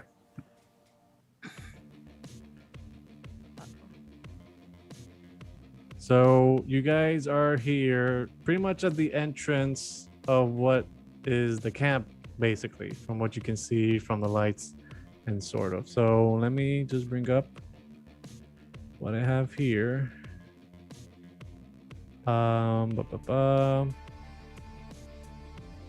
Okay, so basically just gonna give you an overall look and what you see and the feel for it. So from afar, within the dusty mist, you see spots of light, and as you get closer, you see dimly lit camp surrounded by ruins of destroyed buildings and large pieces of debris. You do not see or hear anyone nearby. You only hear the whistling wind alongside the rustling of dust balls in front of you. So before anybody starts moving, Oops. I need who's taking point at this moment. Panther. Panther's on the prowl. Definitely me. Okay, so Panther, I need you to roll a perception check. Gladly. 16. 16. Okay, so Panther, so as you walk towards the camp and have your party right behind you, you see one old rusty bear trap right in front of you, right here. Okay. And Yeah. it's covered in dust and other crap that you can't really tell since it's all covered up. I immediately stop. I put my hand up in a fist like this, Mhm. and I tell everyone, they got this whole place booby trapped. Watch your feet. Look for lines, fishing line, Oh, anything that great. could set off anything. Just great. So Should we if all you roll want, you could start moving your characters just square by square, and then we'll go from there. Look out for mimics, guys. Yeah. So right here was where he said, right? So we're Yeah. just gonna go. I'm gonna go around it, basically right there. Should we just? Is any of this cover, by the way? Uh, Should we this- get in trouble?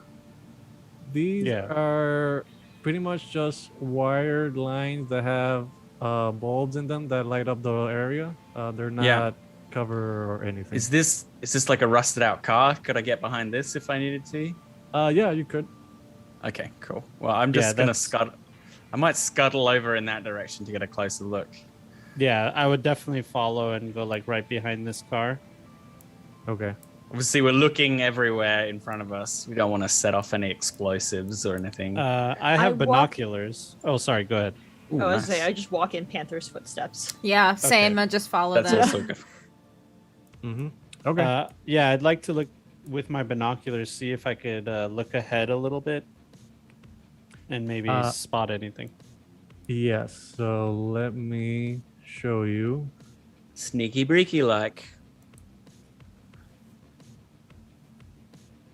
A little bit more.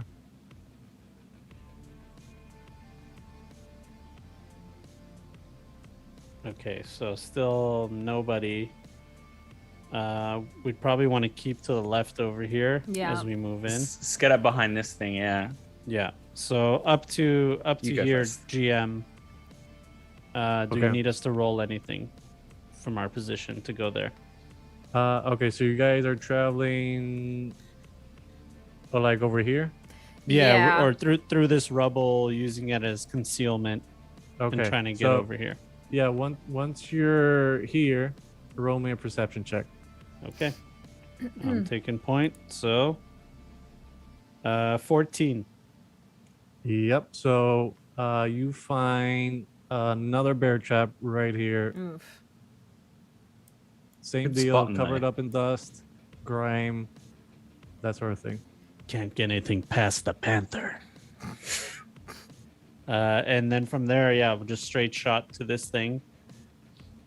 Straight ahead, right here. What am I seeing? Nothing. Yeah, that's pretty much like a wall. It's I would say like 8 feet tall. Jesus. Obviously it's uneven, so it's not really straight, but you can't really see anything behind it. All right, I'm gonna look and say, all right, we're gonna do a cover in advance. I'm gonna run up over here behind that cover. While I'm running, I want you guys to watch my back, and then when I get there, I'll turn around and I'll watch your back. Oh, okay. You got this. Okay. It's a lot of running. Okay. And I just go. All right, so up to this point to here, do you need me to roll anything? Let me see where you're at. He's Okay, running no. across this. I'm he's, just like, going. running I'm across sprinting. here. Like, Yeah. he's Yeah, just- no, you're good. You're good at that point. Okay, so I'll just get behind this cover and looking forward behind me, making sure I'm Yeah. covering them as they come and basically follow my advance. Okay, so let me just show you what you see here. Ooh. Okay, radio tower. Okay. Cozy. Wonder if they're Yeah. underground somewhere. I'm assuming you're using binoculars, right? Yeah, for sure. I'm using binoculars. I'm looking ahead, and I'm actually giving them a forwarding position to go to. So if I'm not seeing anybody, I would tell them to go here. Okay. So I'm Okay. guessing this whole thing is enclosed, right? That's why we can't see into it. These two shapes. Yeah, he said they're like walls, Yeah. basically. Yeah. Okay, you did get a glimpse here, but not too much. Let's see. Over here too. And that's pretty much it, unless you want to move forward again. Yeah, so I would instruct them to go to this forward position while I watch their back. Okay. Okay. Okay. I'll spider forwards. Yeah. Keep looking around. Keep seeing. Looking for signs of people, movement, sounds, anything. Yeah, Bear do they see traps. anything from there? Okay, so from there, you hear people chattering. Mm. It's very muffled. You can't understand what they're saying, but you hear like more than 2 people talking. Panther, I got people. What do you say? What is it? You say contacts. And I'll. Am I doing that right? You want us to do a perception check about conversation? Yeah. Well, let's all listen out really hard so we can pick up what they're saying. Or Um, Oh. is it yeah, too you far? you could attempt from that point, but it's gonna be really hard to listen. Yeah, I rolled an Yeah. 11, so. I got an Yeah, 8, I so rolled a no, 9. yeah, I fumbled. Nothing. Yeah. All Yeah, right, you well would have then I'm to- gonna propose that we take a sneaky approach to stealthily move forward. Okay. Have you got good stealth? I think I did put a lot in stealth. Let me see here. I got 6. So I got plus I'm- 12. Yeah, you go first. All right, so I'm gonna stealth and move forward, trying to conceal myself and try to get as much information as I can. And I have my Okay. agent handy to send any text messages. Okay, got it. All right, Cool. rolling stealth, 18. Woo. Okay. So where you headed? I want to go as far forward as I can without revealing myself. Okay, so if you're planning to stay there, then you're good. So as you sneak by, the damaged walls, the abandoned tents, you do notice that everything around you seems odd, even though this is a camp in a radioactive wasteland. But you do notice some things like bedrolls being thrown, clothes being thrown. Tents are abandoned and left open. Everything seems like everyone's on a hurry to leave. That's what it seems as you walk by through this camp. And when you're in that position right now, you do hear a little more clearly on who's talking and what they're saying. So at this point, you don't have to roll perception. You can listen to one person that's a man and another person that's also a man, but seems to have a frightening tone in his voice. Okay. And the other guy is just saying, when do you think these guys are coming up? I mean, I've been waiting for hours. Huh? Oslin, what do you think? When are your friends coming up? Why don't you call them up and bring them over here? That's what you listen. I sent a message saying, I heard Oslin. He's here. They're waiting for somebody. If we're going to act, it has to be now before reinforcements come. Oh, shit. Do I have eyes on them, or I'm just hearing them? You're just hearing them, but if you move around here, Mm-hmm. you can get a better view. So if you plan on being there, you should be fine. But as you peek over to the wall, you see. Let me show you what you see.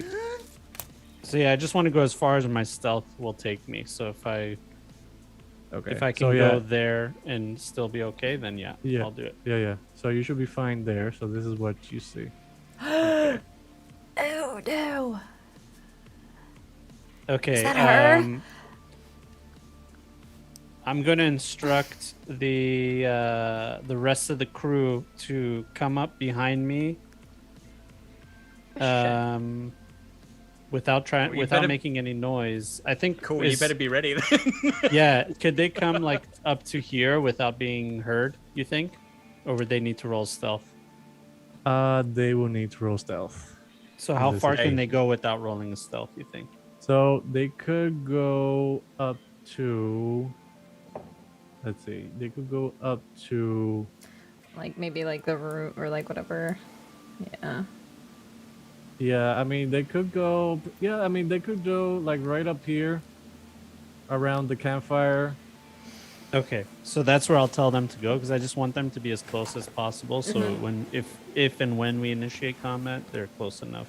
Do you guys think it would make sense to sabotage this here radio tower? Ooh. I have no idea if the radio if it's tower is using something. it, yeah. Yeah, or if it's Yeah. just abandoned, or Right. Does it Yeah. look like it's on and active, the radio tower? They're flashing It's LEDs. completely covered in dust, and Mhm. some parts are rusty and old. Okay. You can't really tell if it's powered on or not, but it seems very old and abandoned. Okay. Never mind then.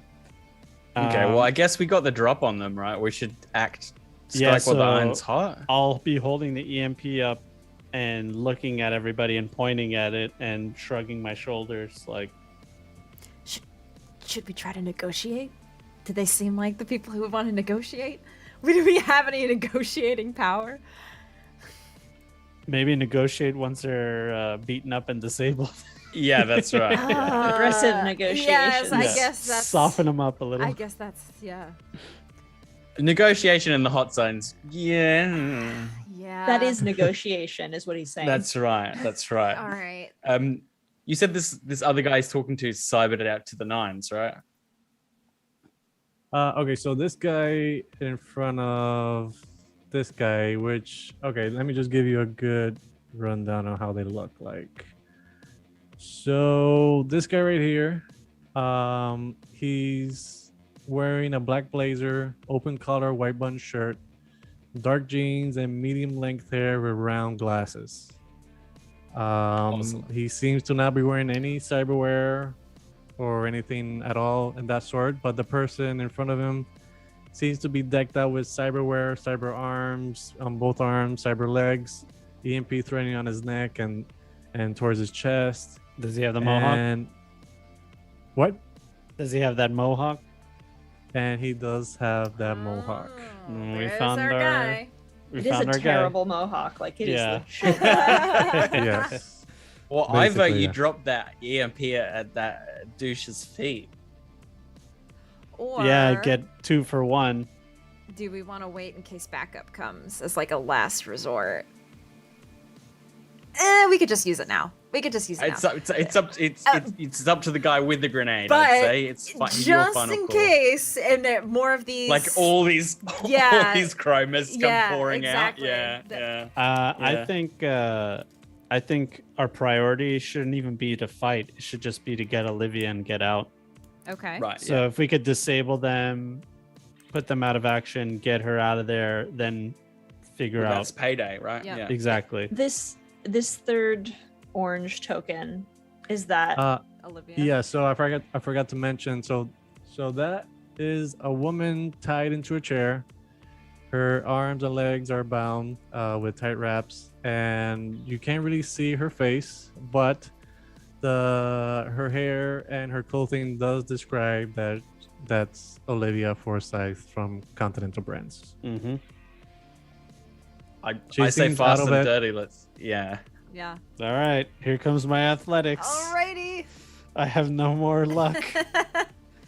I have a Dex plus athletics. 10. Yeah. All right, I have a plus 10. All right, so here we go. Mm. All right, What's rolling. the range? Is this map ranged? Yeah, it should be. So 6 meters. I don't have the thing on me. Here. Let me It's in see. the app. Oh, not Oh. for grenades. If you have the grenade, it should be on there. Yeah. Yeah, I just want to know what number I have to beat. I have my DM screen right here. Convenient. Grenade launcher, 6 meters, so I need to get a 16. Okay. All right, here we go. Athletics. A 16. Oh my god. Oh. oh Ooh, Okay. I throw a grenade right at this guy's feet, trying to make sure I don't get Olivia Mm. because I don't need her to be disabled in any way. Mhm. So that's that's like a 10 feet range. Yeah, right? it's 10 by 10. That's what the 10 by 10. So 2, 4, 6, 8, 10. I guess I would get her anyway. So yeah, I want to throw it in a place where she wouldn't get hit. So maybe over here. Which means Yeah, so I guess you could do. Yeah. You can get them right at the edge of the radius. you know what? It's an EMP grenade. It's not gonna hurt her. It's fine. Yeah. We might just be We'll picking her carry up her. anyway. So Yeah. Set it off. So right before you throw the grenade, Panther, you do hear the man behind, which is Oslan. He say, "Wait, I think I hear someone," and then you throw the Imperial grenade, and then at that moment, everyone else, Ray, Sunny, and Patch hear an explosion and static electricity just going blown off beyond the walls that are in front of you, and you hear two people screaming in pain and just shouting just out of sheer shock and fear, and they're just like, what the hell. And two of them go down, and the one in front of this one Mhm. goes to the floor and you see, Panther, that both his left cyber arm and left cyber leg are twitching in erratic movement. and the other two seem to be moving freely, but those two in specific seems to be short-circuited and be affected by the Impia grenade. So Awesome. I'll also use my move action after the explosion to just charge their position and get right in their face. Cool. Okay, so Yeah. at this moment, let's roll for Yeah. Initiative time. All right. Alrighty. Oh no. Oh, I that's rolled bad. I got a 1. Oh no, I got a Yeah. 9. I I got rolled. a 19. Oh, I rolled an 8. Whoa. Hell yeah. How do you do ruler on roll 20 again? It is the 4th icon on the left. Okay. Got it. okay. So my I- chair gives me a move of 5. So how about Squares. thanks for letting me know, Tracy. Oh yeah. How about we take a quick break before we do this combat session, Bathroom break. Cool. and we could jump right into the combat. All right, we'll Okay. be right back, everybody. 5-minute break, and we'll be back. Perfect.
And we are back. Okay.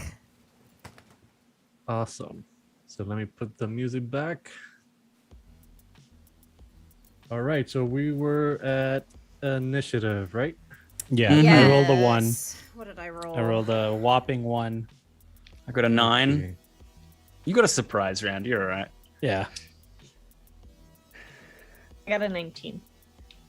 Oh yeah, I rolled an 8. That's 19 isn't. It's awesome. All right. Give me a sec. Okay. So who got the highest? I think Patch did. I think Patch, yeah. Yeah. Patch. Okay. So who got anything less than 10? Got 9. 8.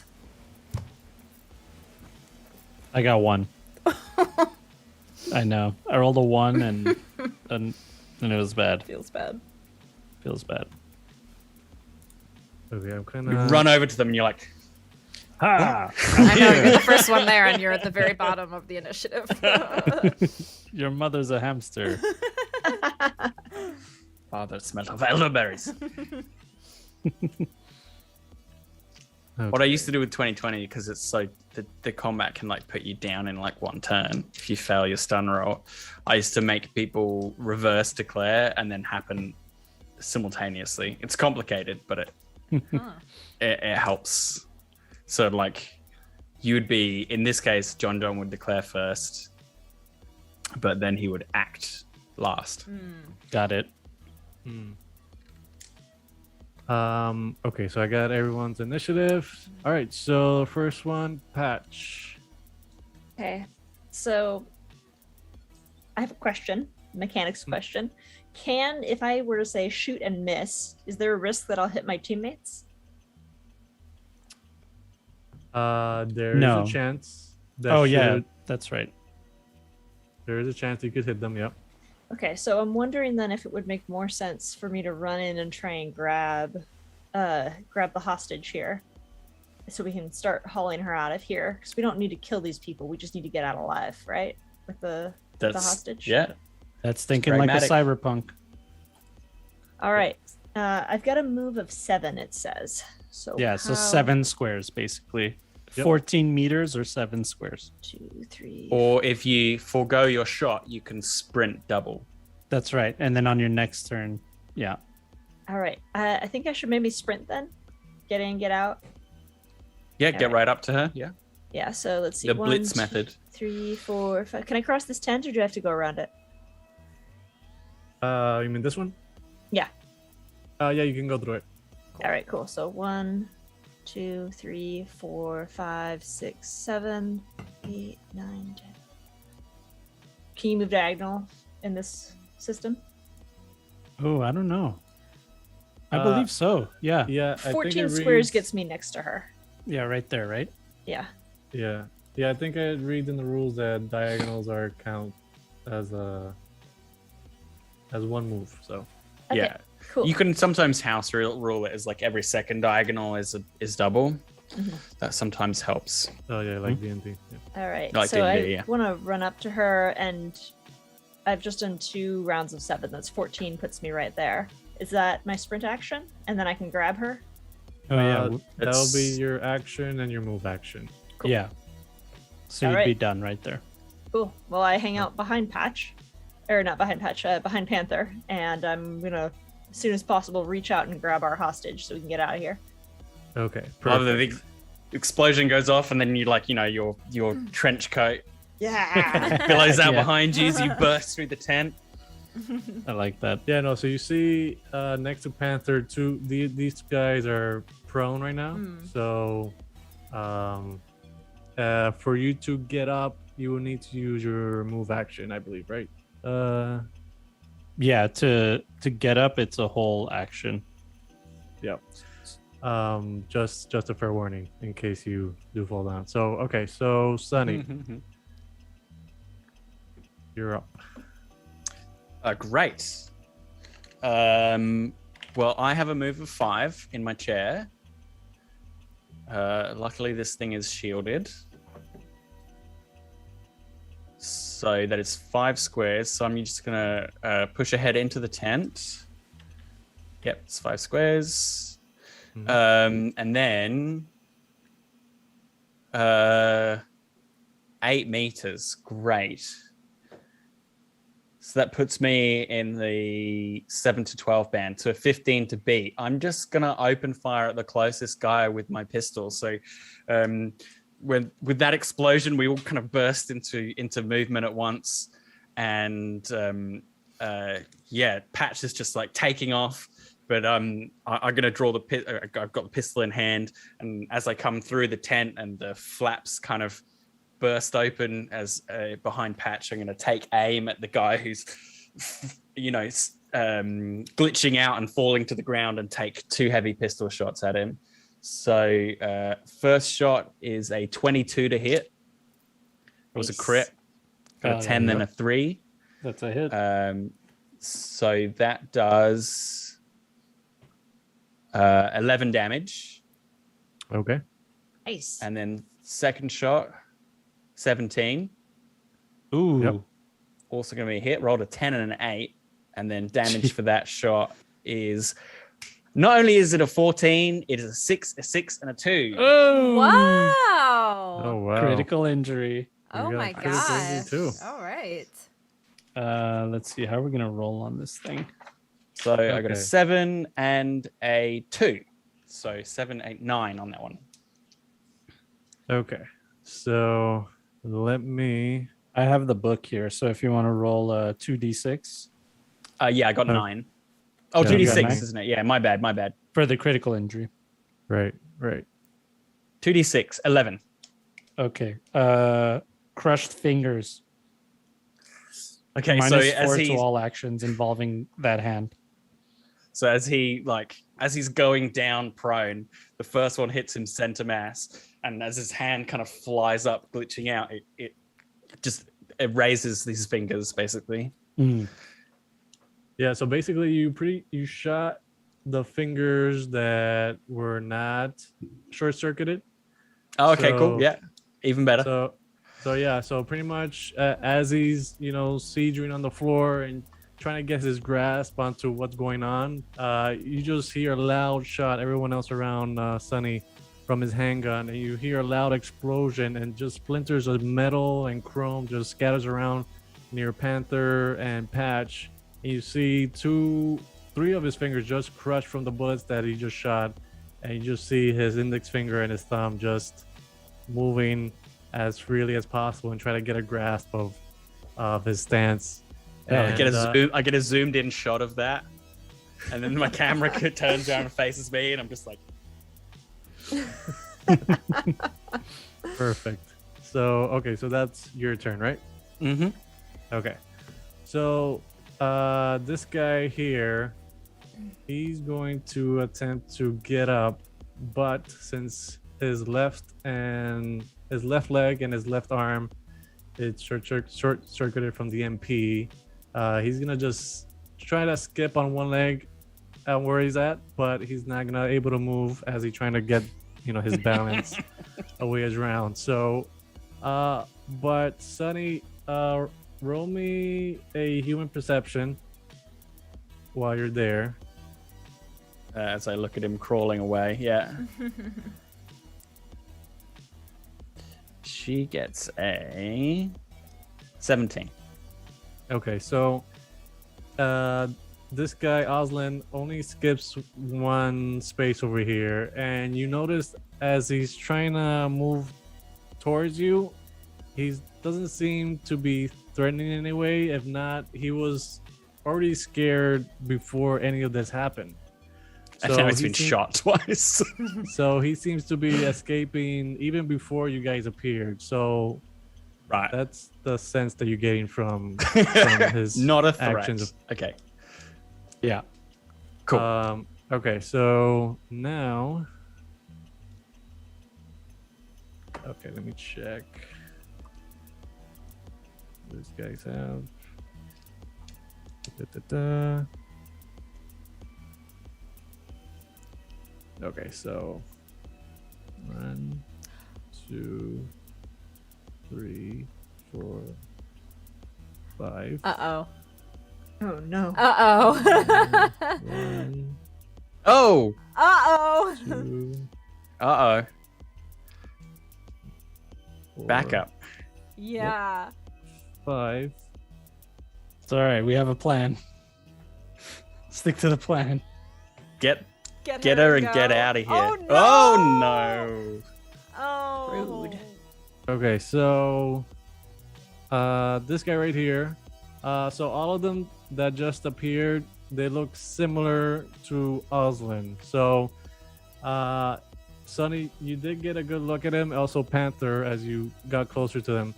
All of them bear a tattoo that bears an iris sign on their neck with a star above it. Okay. So that's how you distinguish Ironside gangers. Mhm. Okay, so this guy is gonna be shooting Patch, Oh, no. so he's relatively close. So what was it? 6 meters. Okay, so and you see he has a heavy pistol drawn. Okay, Pow, so you pow. get a 28, Oof, that's a hit. and okay, so he rolled 16 points of damage. Oof. So So Ow. am I So- dead? No, No, so You should have some armor, right? I Tell me you have- bought armor. I took whatever the template told me to take. Probably Oh, no. armor jack 11, right? is it 11?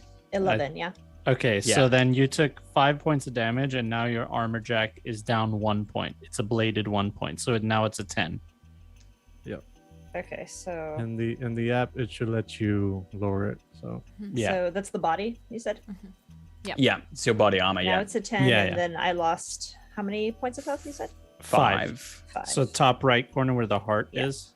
So Yeah, I'm right down there. to 30 health now. Yeah, you're fine. Yeah. If you go down to half health, you'll take -2s to everything. Ugh. All right. okay, But he's got another shot as well. I 'Cause he's I got a flinch weapon. then as I take a bullet. Yeah, here comes another shot. oh no, he has a very heavy pistol. So Oh, it's Very Very one heavy. shot. Oh, Okay, okay. okay. Hence the 16 damage. Yeah. Ouch. Yeah, I was Right. like, damn, that's a good roll. right. Yeah. Okay, so now this guy just appeared is gonna be shooting at Panther. How dare So- you? Have you got what's your reflexes, Pants? Oh, I do have an 8. I could dodge. Yeah, you got good evasion. Dodge those bullets, man. Yeah, So- I'll say that I'm gonna dodge. Okay, perfect. So with a 19 to attack. Come on. Okay, Come on. I rolled a 17. It hits. Okay, so roll for damage. Okay, this time it's only 7 points of damage as he whips out his very heavy pistol and shoots Panther, and simultaneously attacking Patch as well. Yeah, missed. Or it doesn't go through the armor. Okay, gotcha. Yeah.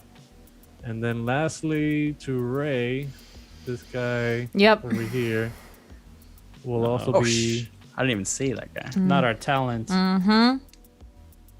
will be also I attacking. think you're with up a next, very- though, Ranks. So. I Not am. the face. Yeah. I know, right? No cold shots, please, on the face. Okay, so with a 14 to hit, From so that range, yeah. that hits. So Yep. now for damage, for a total of 15 points of damage. Oh, Ouch. So I take 1 from the armor jack, and then how much? 4. It's 4. You'll take 4 okay. to your hit points. Okay. Okay. Ow. Okay, now Panther, the guy in front of you that's prone, he gets up and he's going to move over here. Oh, you know what? It's up to you. You're the GM, but it says here when you are prone, you can't use your move action until you use the get up action. And then it says okay. the get up stand after being prone. While prone, until you use this action, you cannot use a move action. Oh, so you can move. Yeah, so you use your Yeah, yeah. action for standing up and then Yeah, you- move to move. Yeah. That's right. And then that's it. Okay. Yeah, that's what I thought, but I wasn't sure. Okay, so 1, 2, 3, 4. Coward. He's running. Real coward. It's Mr. Mohawk. me just reveal this area so you guys can see. All right. And okay, so that's their turn. So now Ray. Ray is, oh my gosh. She's gonna, she just got shot by this guy. She was gonna try to talk to but you know what? Honestly, like at first, so I feel like he walks up and she's like, "Oh, hey," and she's like ready to like do her thing. He ignores and shoots her, and she's like, "You know what? Screw this!" And she just pulls out her. So actually, I have a very heavy pistol, so I only get one. So she'll try to attack it. She'll shoot him. Okay, yeah. All right. Oh, I rolled an 18. Nice. Yep. All right, and damage 46s. 15. Woo! Nice. Any Right double back sixes in there? Nope, just one. Nope. Look out for those Okay. double sixes. Yeah, good Yeah. call. Good call. Yeah. 16. Okay. You can Okay, also so move, so you might try to find some cover or something. Yes, I think I'm gonna take a couple of steps back and head behind this wall here, and yell out to Sunny. There's another one back here. Okay, so Ray, as you whip out your pistol Mm-hmm. and you shoot at the guy right in front of you that you just got shot, Mm-hmm. the shot that you just did a major damage on him, and you see almost the gaping hole that you left him on his left shoulder, and he just tumbles down almost, but he doesn't let down. But I got him. Don't worry about it, he's Sunny. bleeding. I took care of him. So I got it all on film. Don't worry. So as you walk behind the cover, you see him is bleeding profusely, and there's just like a puddle of blood beneath him. These guys got crap armor. Good for us. Yeah. So I'm guessing that's your turn, right, Ray? Yep, that's my turn. Okay, so Panther. All right. Panther didn't like that his buddy Patch just got shot. So he's going to jump over Patch's square, end up in front of this guy here, and he's going to grab him and use him as a human shield. Oh, So it's my brawling versus their brawling. If Yep. I win the grapple. They're my human shield. okay. So let me All work right. it out. And I rolled a 17. Yep, you got it. All right. So with my one hand, I have my very heavy pistol, and with my other hand, I expertly grab this guy and choke him, put the gun to his head, and now I'm using him as a human shield. King of the jungle. Perfect. That's right. And I can complete my move, so I have a move of 7. So I went 1, 2, 3. I have him now. I can take him 4, 5, 6, 7. So I could bring him. I want to bring him. Actually, I'll put him right here in front of me, like that. Yeah. Okay. All right, that's my turn. Perfect. Awesome. So Patch. Can I grab Madam Corporate? What's the method of doing that? Because I want to grab her and then I want to flee the. Yeah. So I'm assuming I didn't remember checking. I'm assuming you have like a knife or something have- sharp or anything that you could break the plastic tight ropes. I have a light melee weapon, so maybe that's a knife or something. Let's say it's a knife. Yeah. Yeah. Oh, I mean, Wakazashi. yeah. Oh, yeah, yeah, that's a that's- short blade. Yeah, that's a short blade. It's a short. Yeah, it's about you know, yay katana large. is the full. Yeah. Yeah, yes. Wakazashi. Like, Okay. Perfect. So yeah, Perfect. you can rip open the plastic tie wraps and the plastic tape that's around her. You can easily free her from the chair. She seems out of it. She doesn't seem like 100% herself. She seems like a little dozy off, probably drugged, so she can't really walk on her own. that's okay. I'll help her. So I Okay. want to like grab her, and does that slow my move at all? So you took an action to free her from the chair. Mhm. You could carry her on this turn, and then you can move. Yeah, you could move your whole movement with her. So So if I go like 1, 2, 3, 4, 5, 6, like if I like set up here, for example, behind Panther Yep. or by Panther, I suppose, and then I'll have, yeah, there we go. Okay, perfect. All right. So I've got the now, target. Let's extricate. Yeah, let's so get out of Sunny. here. Okay, so we've got her. She started moving. This guy is crawling. He's screwed up. This guy's bleeding pretty profusely. You're dragging this guy. So this is the main threat right here. Yeah. So he's 6, so it's still within that pretty short range. I'm going to take both shots at this guy before kind of backing off with the rest of the team. So with a maniacal laugh, let's go heavy pistol 12. I think that's a miss. 12. At that range, yeah, it's 15 at that range. Yeah, if I was closer. No, it still wouldn't. Yeah, it's at least a 13. So the first shot's a miss. And then I'm going to add luck. How much do I have left? 4. So I'll add 2 more luck. And roll. Combat. And so I got 13 plus the 2 extra, so 15. Okay. Yeah, in this case, you got it. Oh, just on that one shot. Cool. Let's hope the damage roll is good. 13.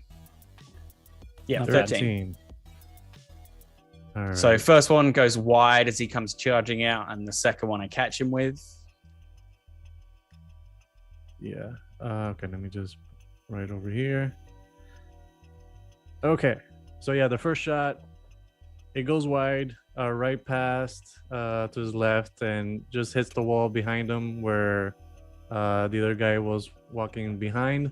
But the second shot, you got him right on the abdomen, and you see, this blood spurting out as you shot him, and he kind of Nice. stopped for a second.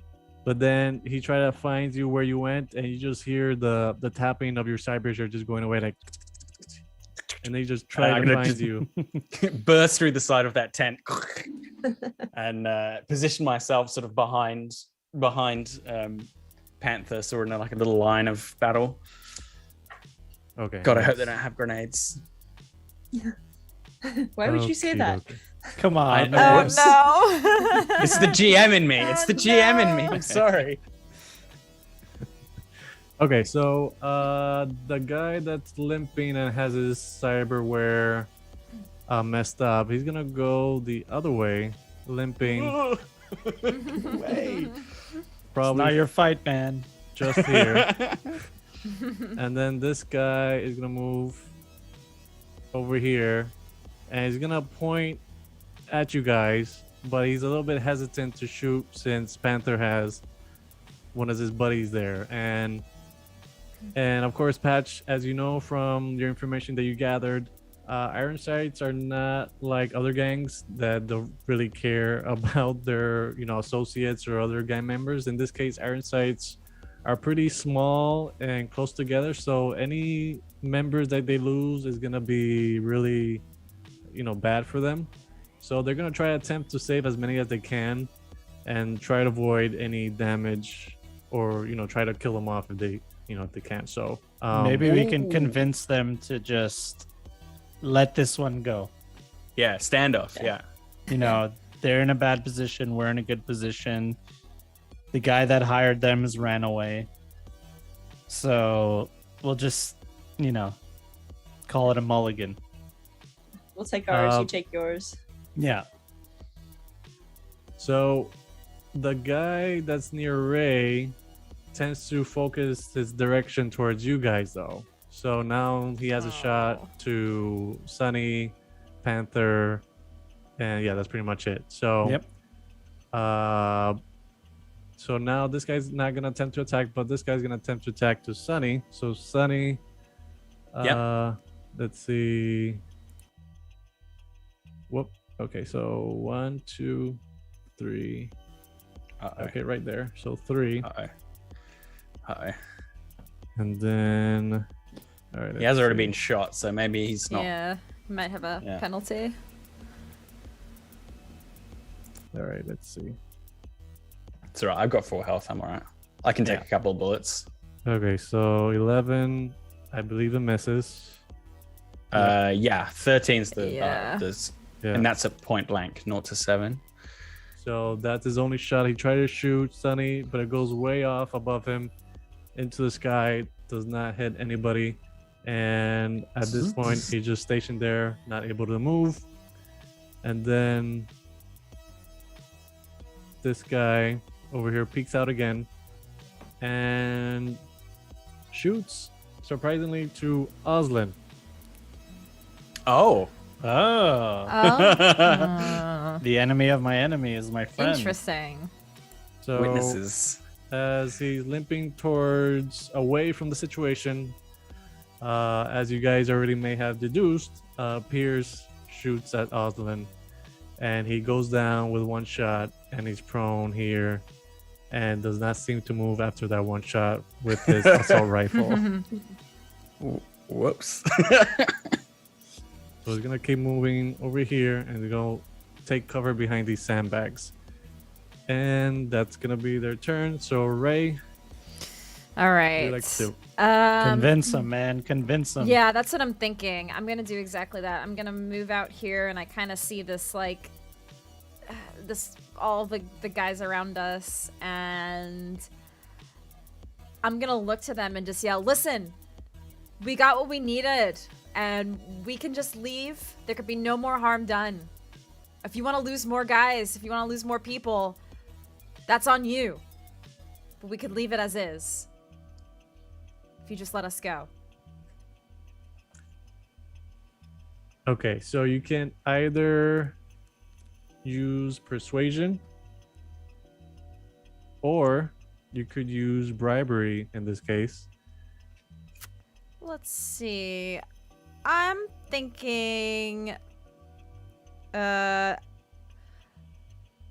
thinking persuasion, actually. Yeah. Would you give her any positive modifiers since we have such an advantage? Give I one was of their about- guys. I was gonna Yeah, mention Okay. that Ray, you can add your ranks in charismatic impact. Nice. Okay. Uh, Bam. So 4. And I'm going to throw a couple of luck points in here too. So let's do 4 additional luck points. Nice. Ooh, So 8 nice. total. And I have a A plus. roll of what? I have a plus 10 to persuasion. Come on. Oh, wow. Okay. So I rolled a 29. I rolled a 10 and a 9. That's a 37. Yeah. Whoa. That's the highest Allow roll I've ever me. seen. Holy crap. Okay. I've never seen anything bigger than that. As the stage. Yeah. We're making Seriously. world records here. Put a spotlight down on Ray as she's saying this. Okay, so Ray, so once you start saying these things and converse them and persuade them into the situation, things get a little, things change for them when peers shoot one of their guys. And as I mentioned before, Patch, that that Ironsides are a small group, and they try to be as collective as possible and try to not lose any members. So from that action alone, which was inevitable regardless whether this situation happens or not, it was gonna happen anyway. They kind of changed views on this, and this guy over here says to you, Ray, all right, one condition though, if you help us kill the other motherfucker running away. No dice. We're not staying here, man. This is your fight, not ours. I'm sure you guys can handle him. We let your guy go. You put the hurt on him, okay? Yeah, And we're out Panther- of your life forever. Panther's like, I'll let him go. All right, we'll deal with them. Take the bitch away. Panther releases this booster and lets him go. Okay. So he takes one step forward, and the guy in front of you, Ray, is gonna take a few steps around with his hands open. Do you let him? Yep, I let him. Okay. So he's gonna move around you towards Pierce, and if you guys decide to at this point run away or just stay for the show, it's up to you guys. But at this point, Our job is done. Get the dude. heck out Let of them there. eat their own. I want my Yeah. payday. Let's Yeah, get out of little here. GTFO. This is Night City, baby. All right. I mean, it's good footage, but I'll get as much of it on the way out as I can. Okay, so at this point, you guys pretty much take Olivia away, and as you're walking away from the gunfight, you hear bullets flying, assault rifles going off, heavy pistols going off, and you hear at one point, "Hey, what you guys are doing? I paid you. I paid you!" And then you just hear screams and shouting like, "Ah, son of a bitch!" And It's like then the as Lion you King guys- when the hyenas got Scar. Basically, yeah. Yeah. And then as you're leaving the camp, you hear just from afar a very loud shout, and you assume it's one of the guys from Ironside say, "You kill one of us, we kill one of you." And then you just hear one loud shot from the very heavy pistol just echo from the camp in the wasteland, and you hear no more gunshots after that. And at that point, you guys are gone. You guys are not looking back, and you guys are going straight to the car. I'm doing somersaults, duck and cover. Get her in the car. Get her in the car. Yeah, we stuff her in the back. I'm guessing Yeah. she's still like out of it, completely out of it. Yeah. Yeah. No, yeah. at And then this we head point- for the nearest NCPD. On the way Station. there, I want to reach in to grab her agent or whatever, and then I want to enter my number into it so she can call me. Oh man. We have her That's- agent. Oh yeah, we Yeah, do we have have her her agent. we have Oh, man. her broken You dropped agent. this. Yeah. It has my number in it. Those. One of those. Yeah. That works. Dude, having the face of Continental brands in your Yeah. phone is probably that like skyrockets you to the top Right? of the Oh, yeah. echelon. Hey, That's and I've got amazing. video evidence that the Petrochem in bed with the iron sights using them to Yup. do their dirty work, man. Oh man. All on video. Oof. Plus so yeah, us no- looking cool. That helps. Yeah. yeah, that's it. Yeah. Well, and you've got the Rocker Boys dramatic speech that diffuses. Oh, like yeah. that's inspirational. Oh, it's gonna be so good. I can't wait to see the final footage. Panther I'll King. give you an advanced cut. Don't worry. Yes. This is gonna look so good. Panther King coming to Netflix. King. Oh my god. So yeah, so from this point on, you guys are headed back to the Watson Development Precinct, where you talk to the chief of police, and from there you see the chief, the deputy chief, and Olivia's sister Odessa, welcoming you guys and Olivia back. She's still off. She's still drugged. She doesn't seem 100% still. So at this point, the NCPD will take care of it. And the chief just tells you guys, "All right, I didn't think you had it in you, but you guys did it. So we'll pay you half now, and then we'll pay you half in a few months. All right, take care. Have a good day." Wait a minute. We didn't bring half of Olivia. We get the full payment now. Budget cuts, man. Yeah. I have 20 Eddies to my name. And that's where we're gonna wrap this session today. Yay. So Nice. thank you guys. Good game. Good work, Thank you. everybody. It went longer than expected, but I hope it was all right. Yeah, it was fun. It was Yeah, it fun. was- Good. It's okay. Good stuff. Yeah. But no, yeah, it was a lot of fun. And again, just a few pointers out for Cyberpunk Day that people are watching the stream, and also Tracy's video. Check out the giveaways. Check out the interviews that we're doing. It's gonna be awesome. And yeah, no, thanks for hanging out, and thanks for you guys for playing. It was a lot of fun. I hope you guys have fun too. So That was Yeah. great. Thank you so Sure much. did. It was Our an pleasure. honor. Thank you so much, Yeah. man. Yeah, thank you. All right. awesome. I think that's it for us. So bye, everybody. Bye. Enjoy the rest of the day.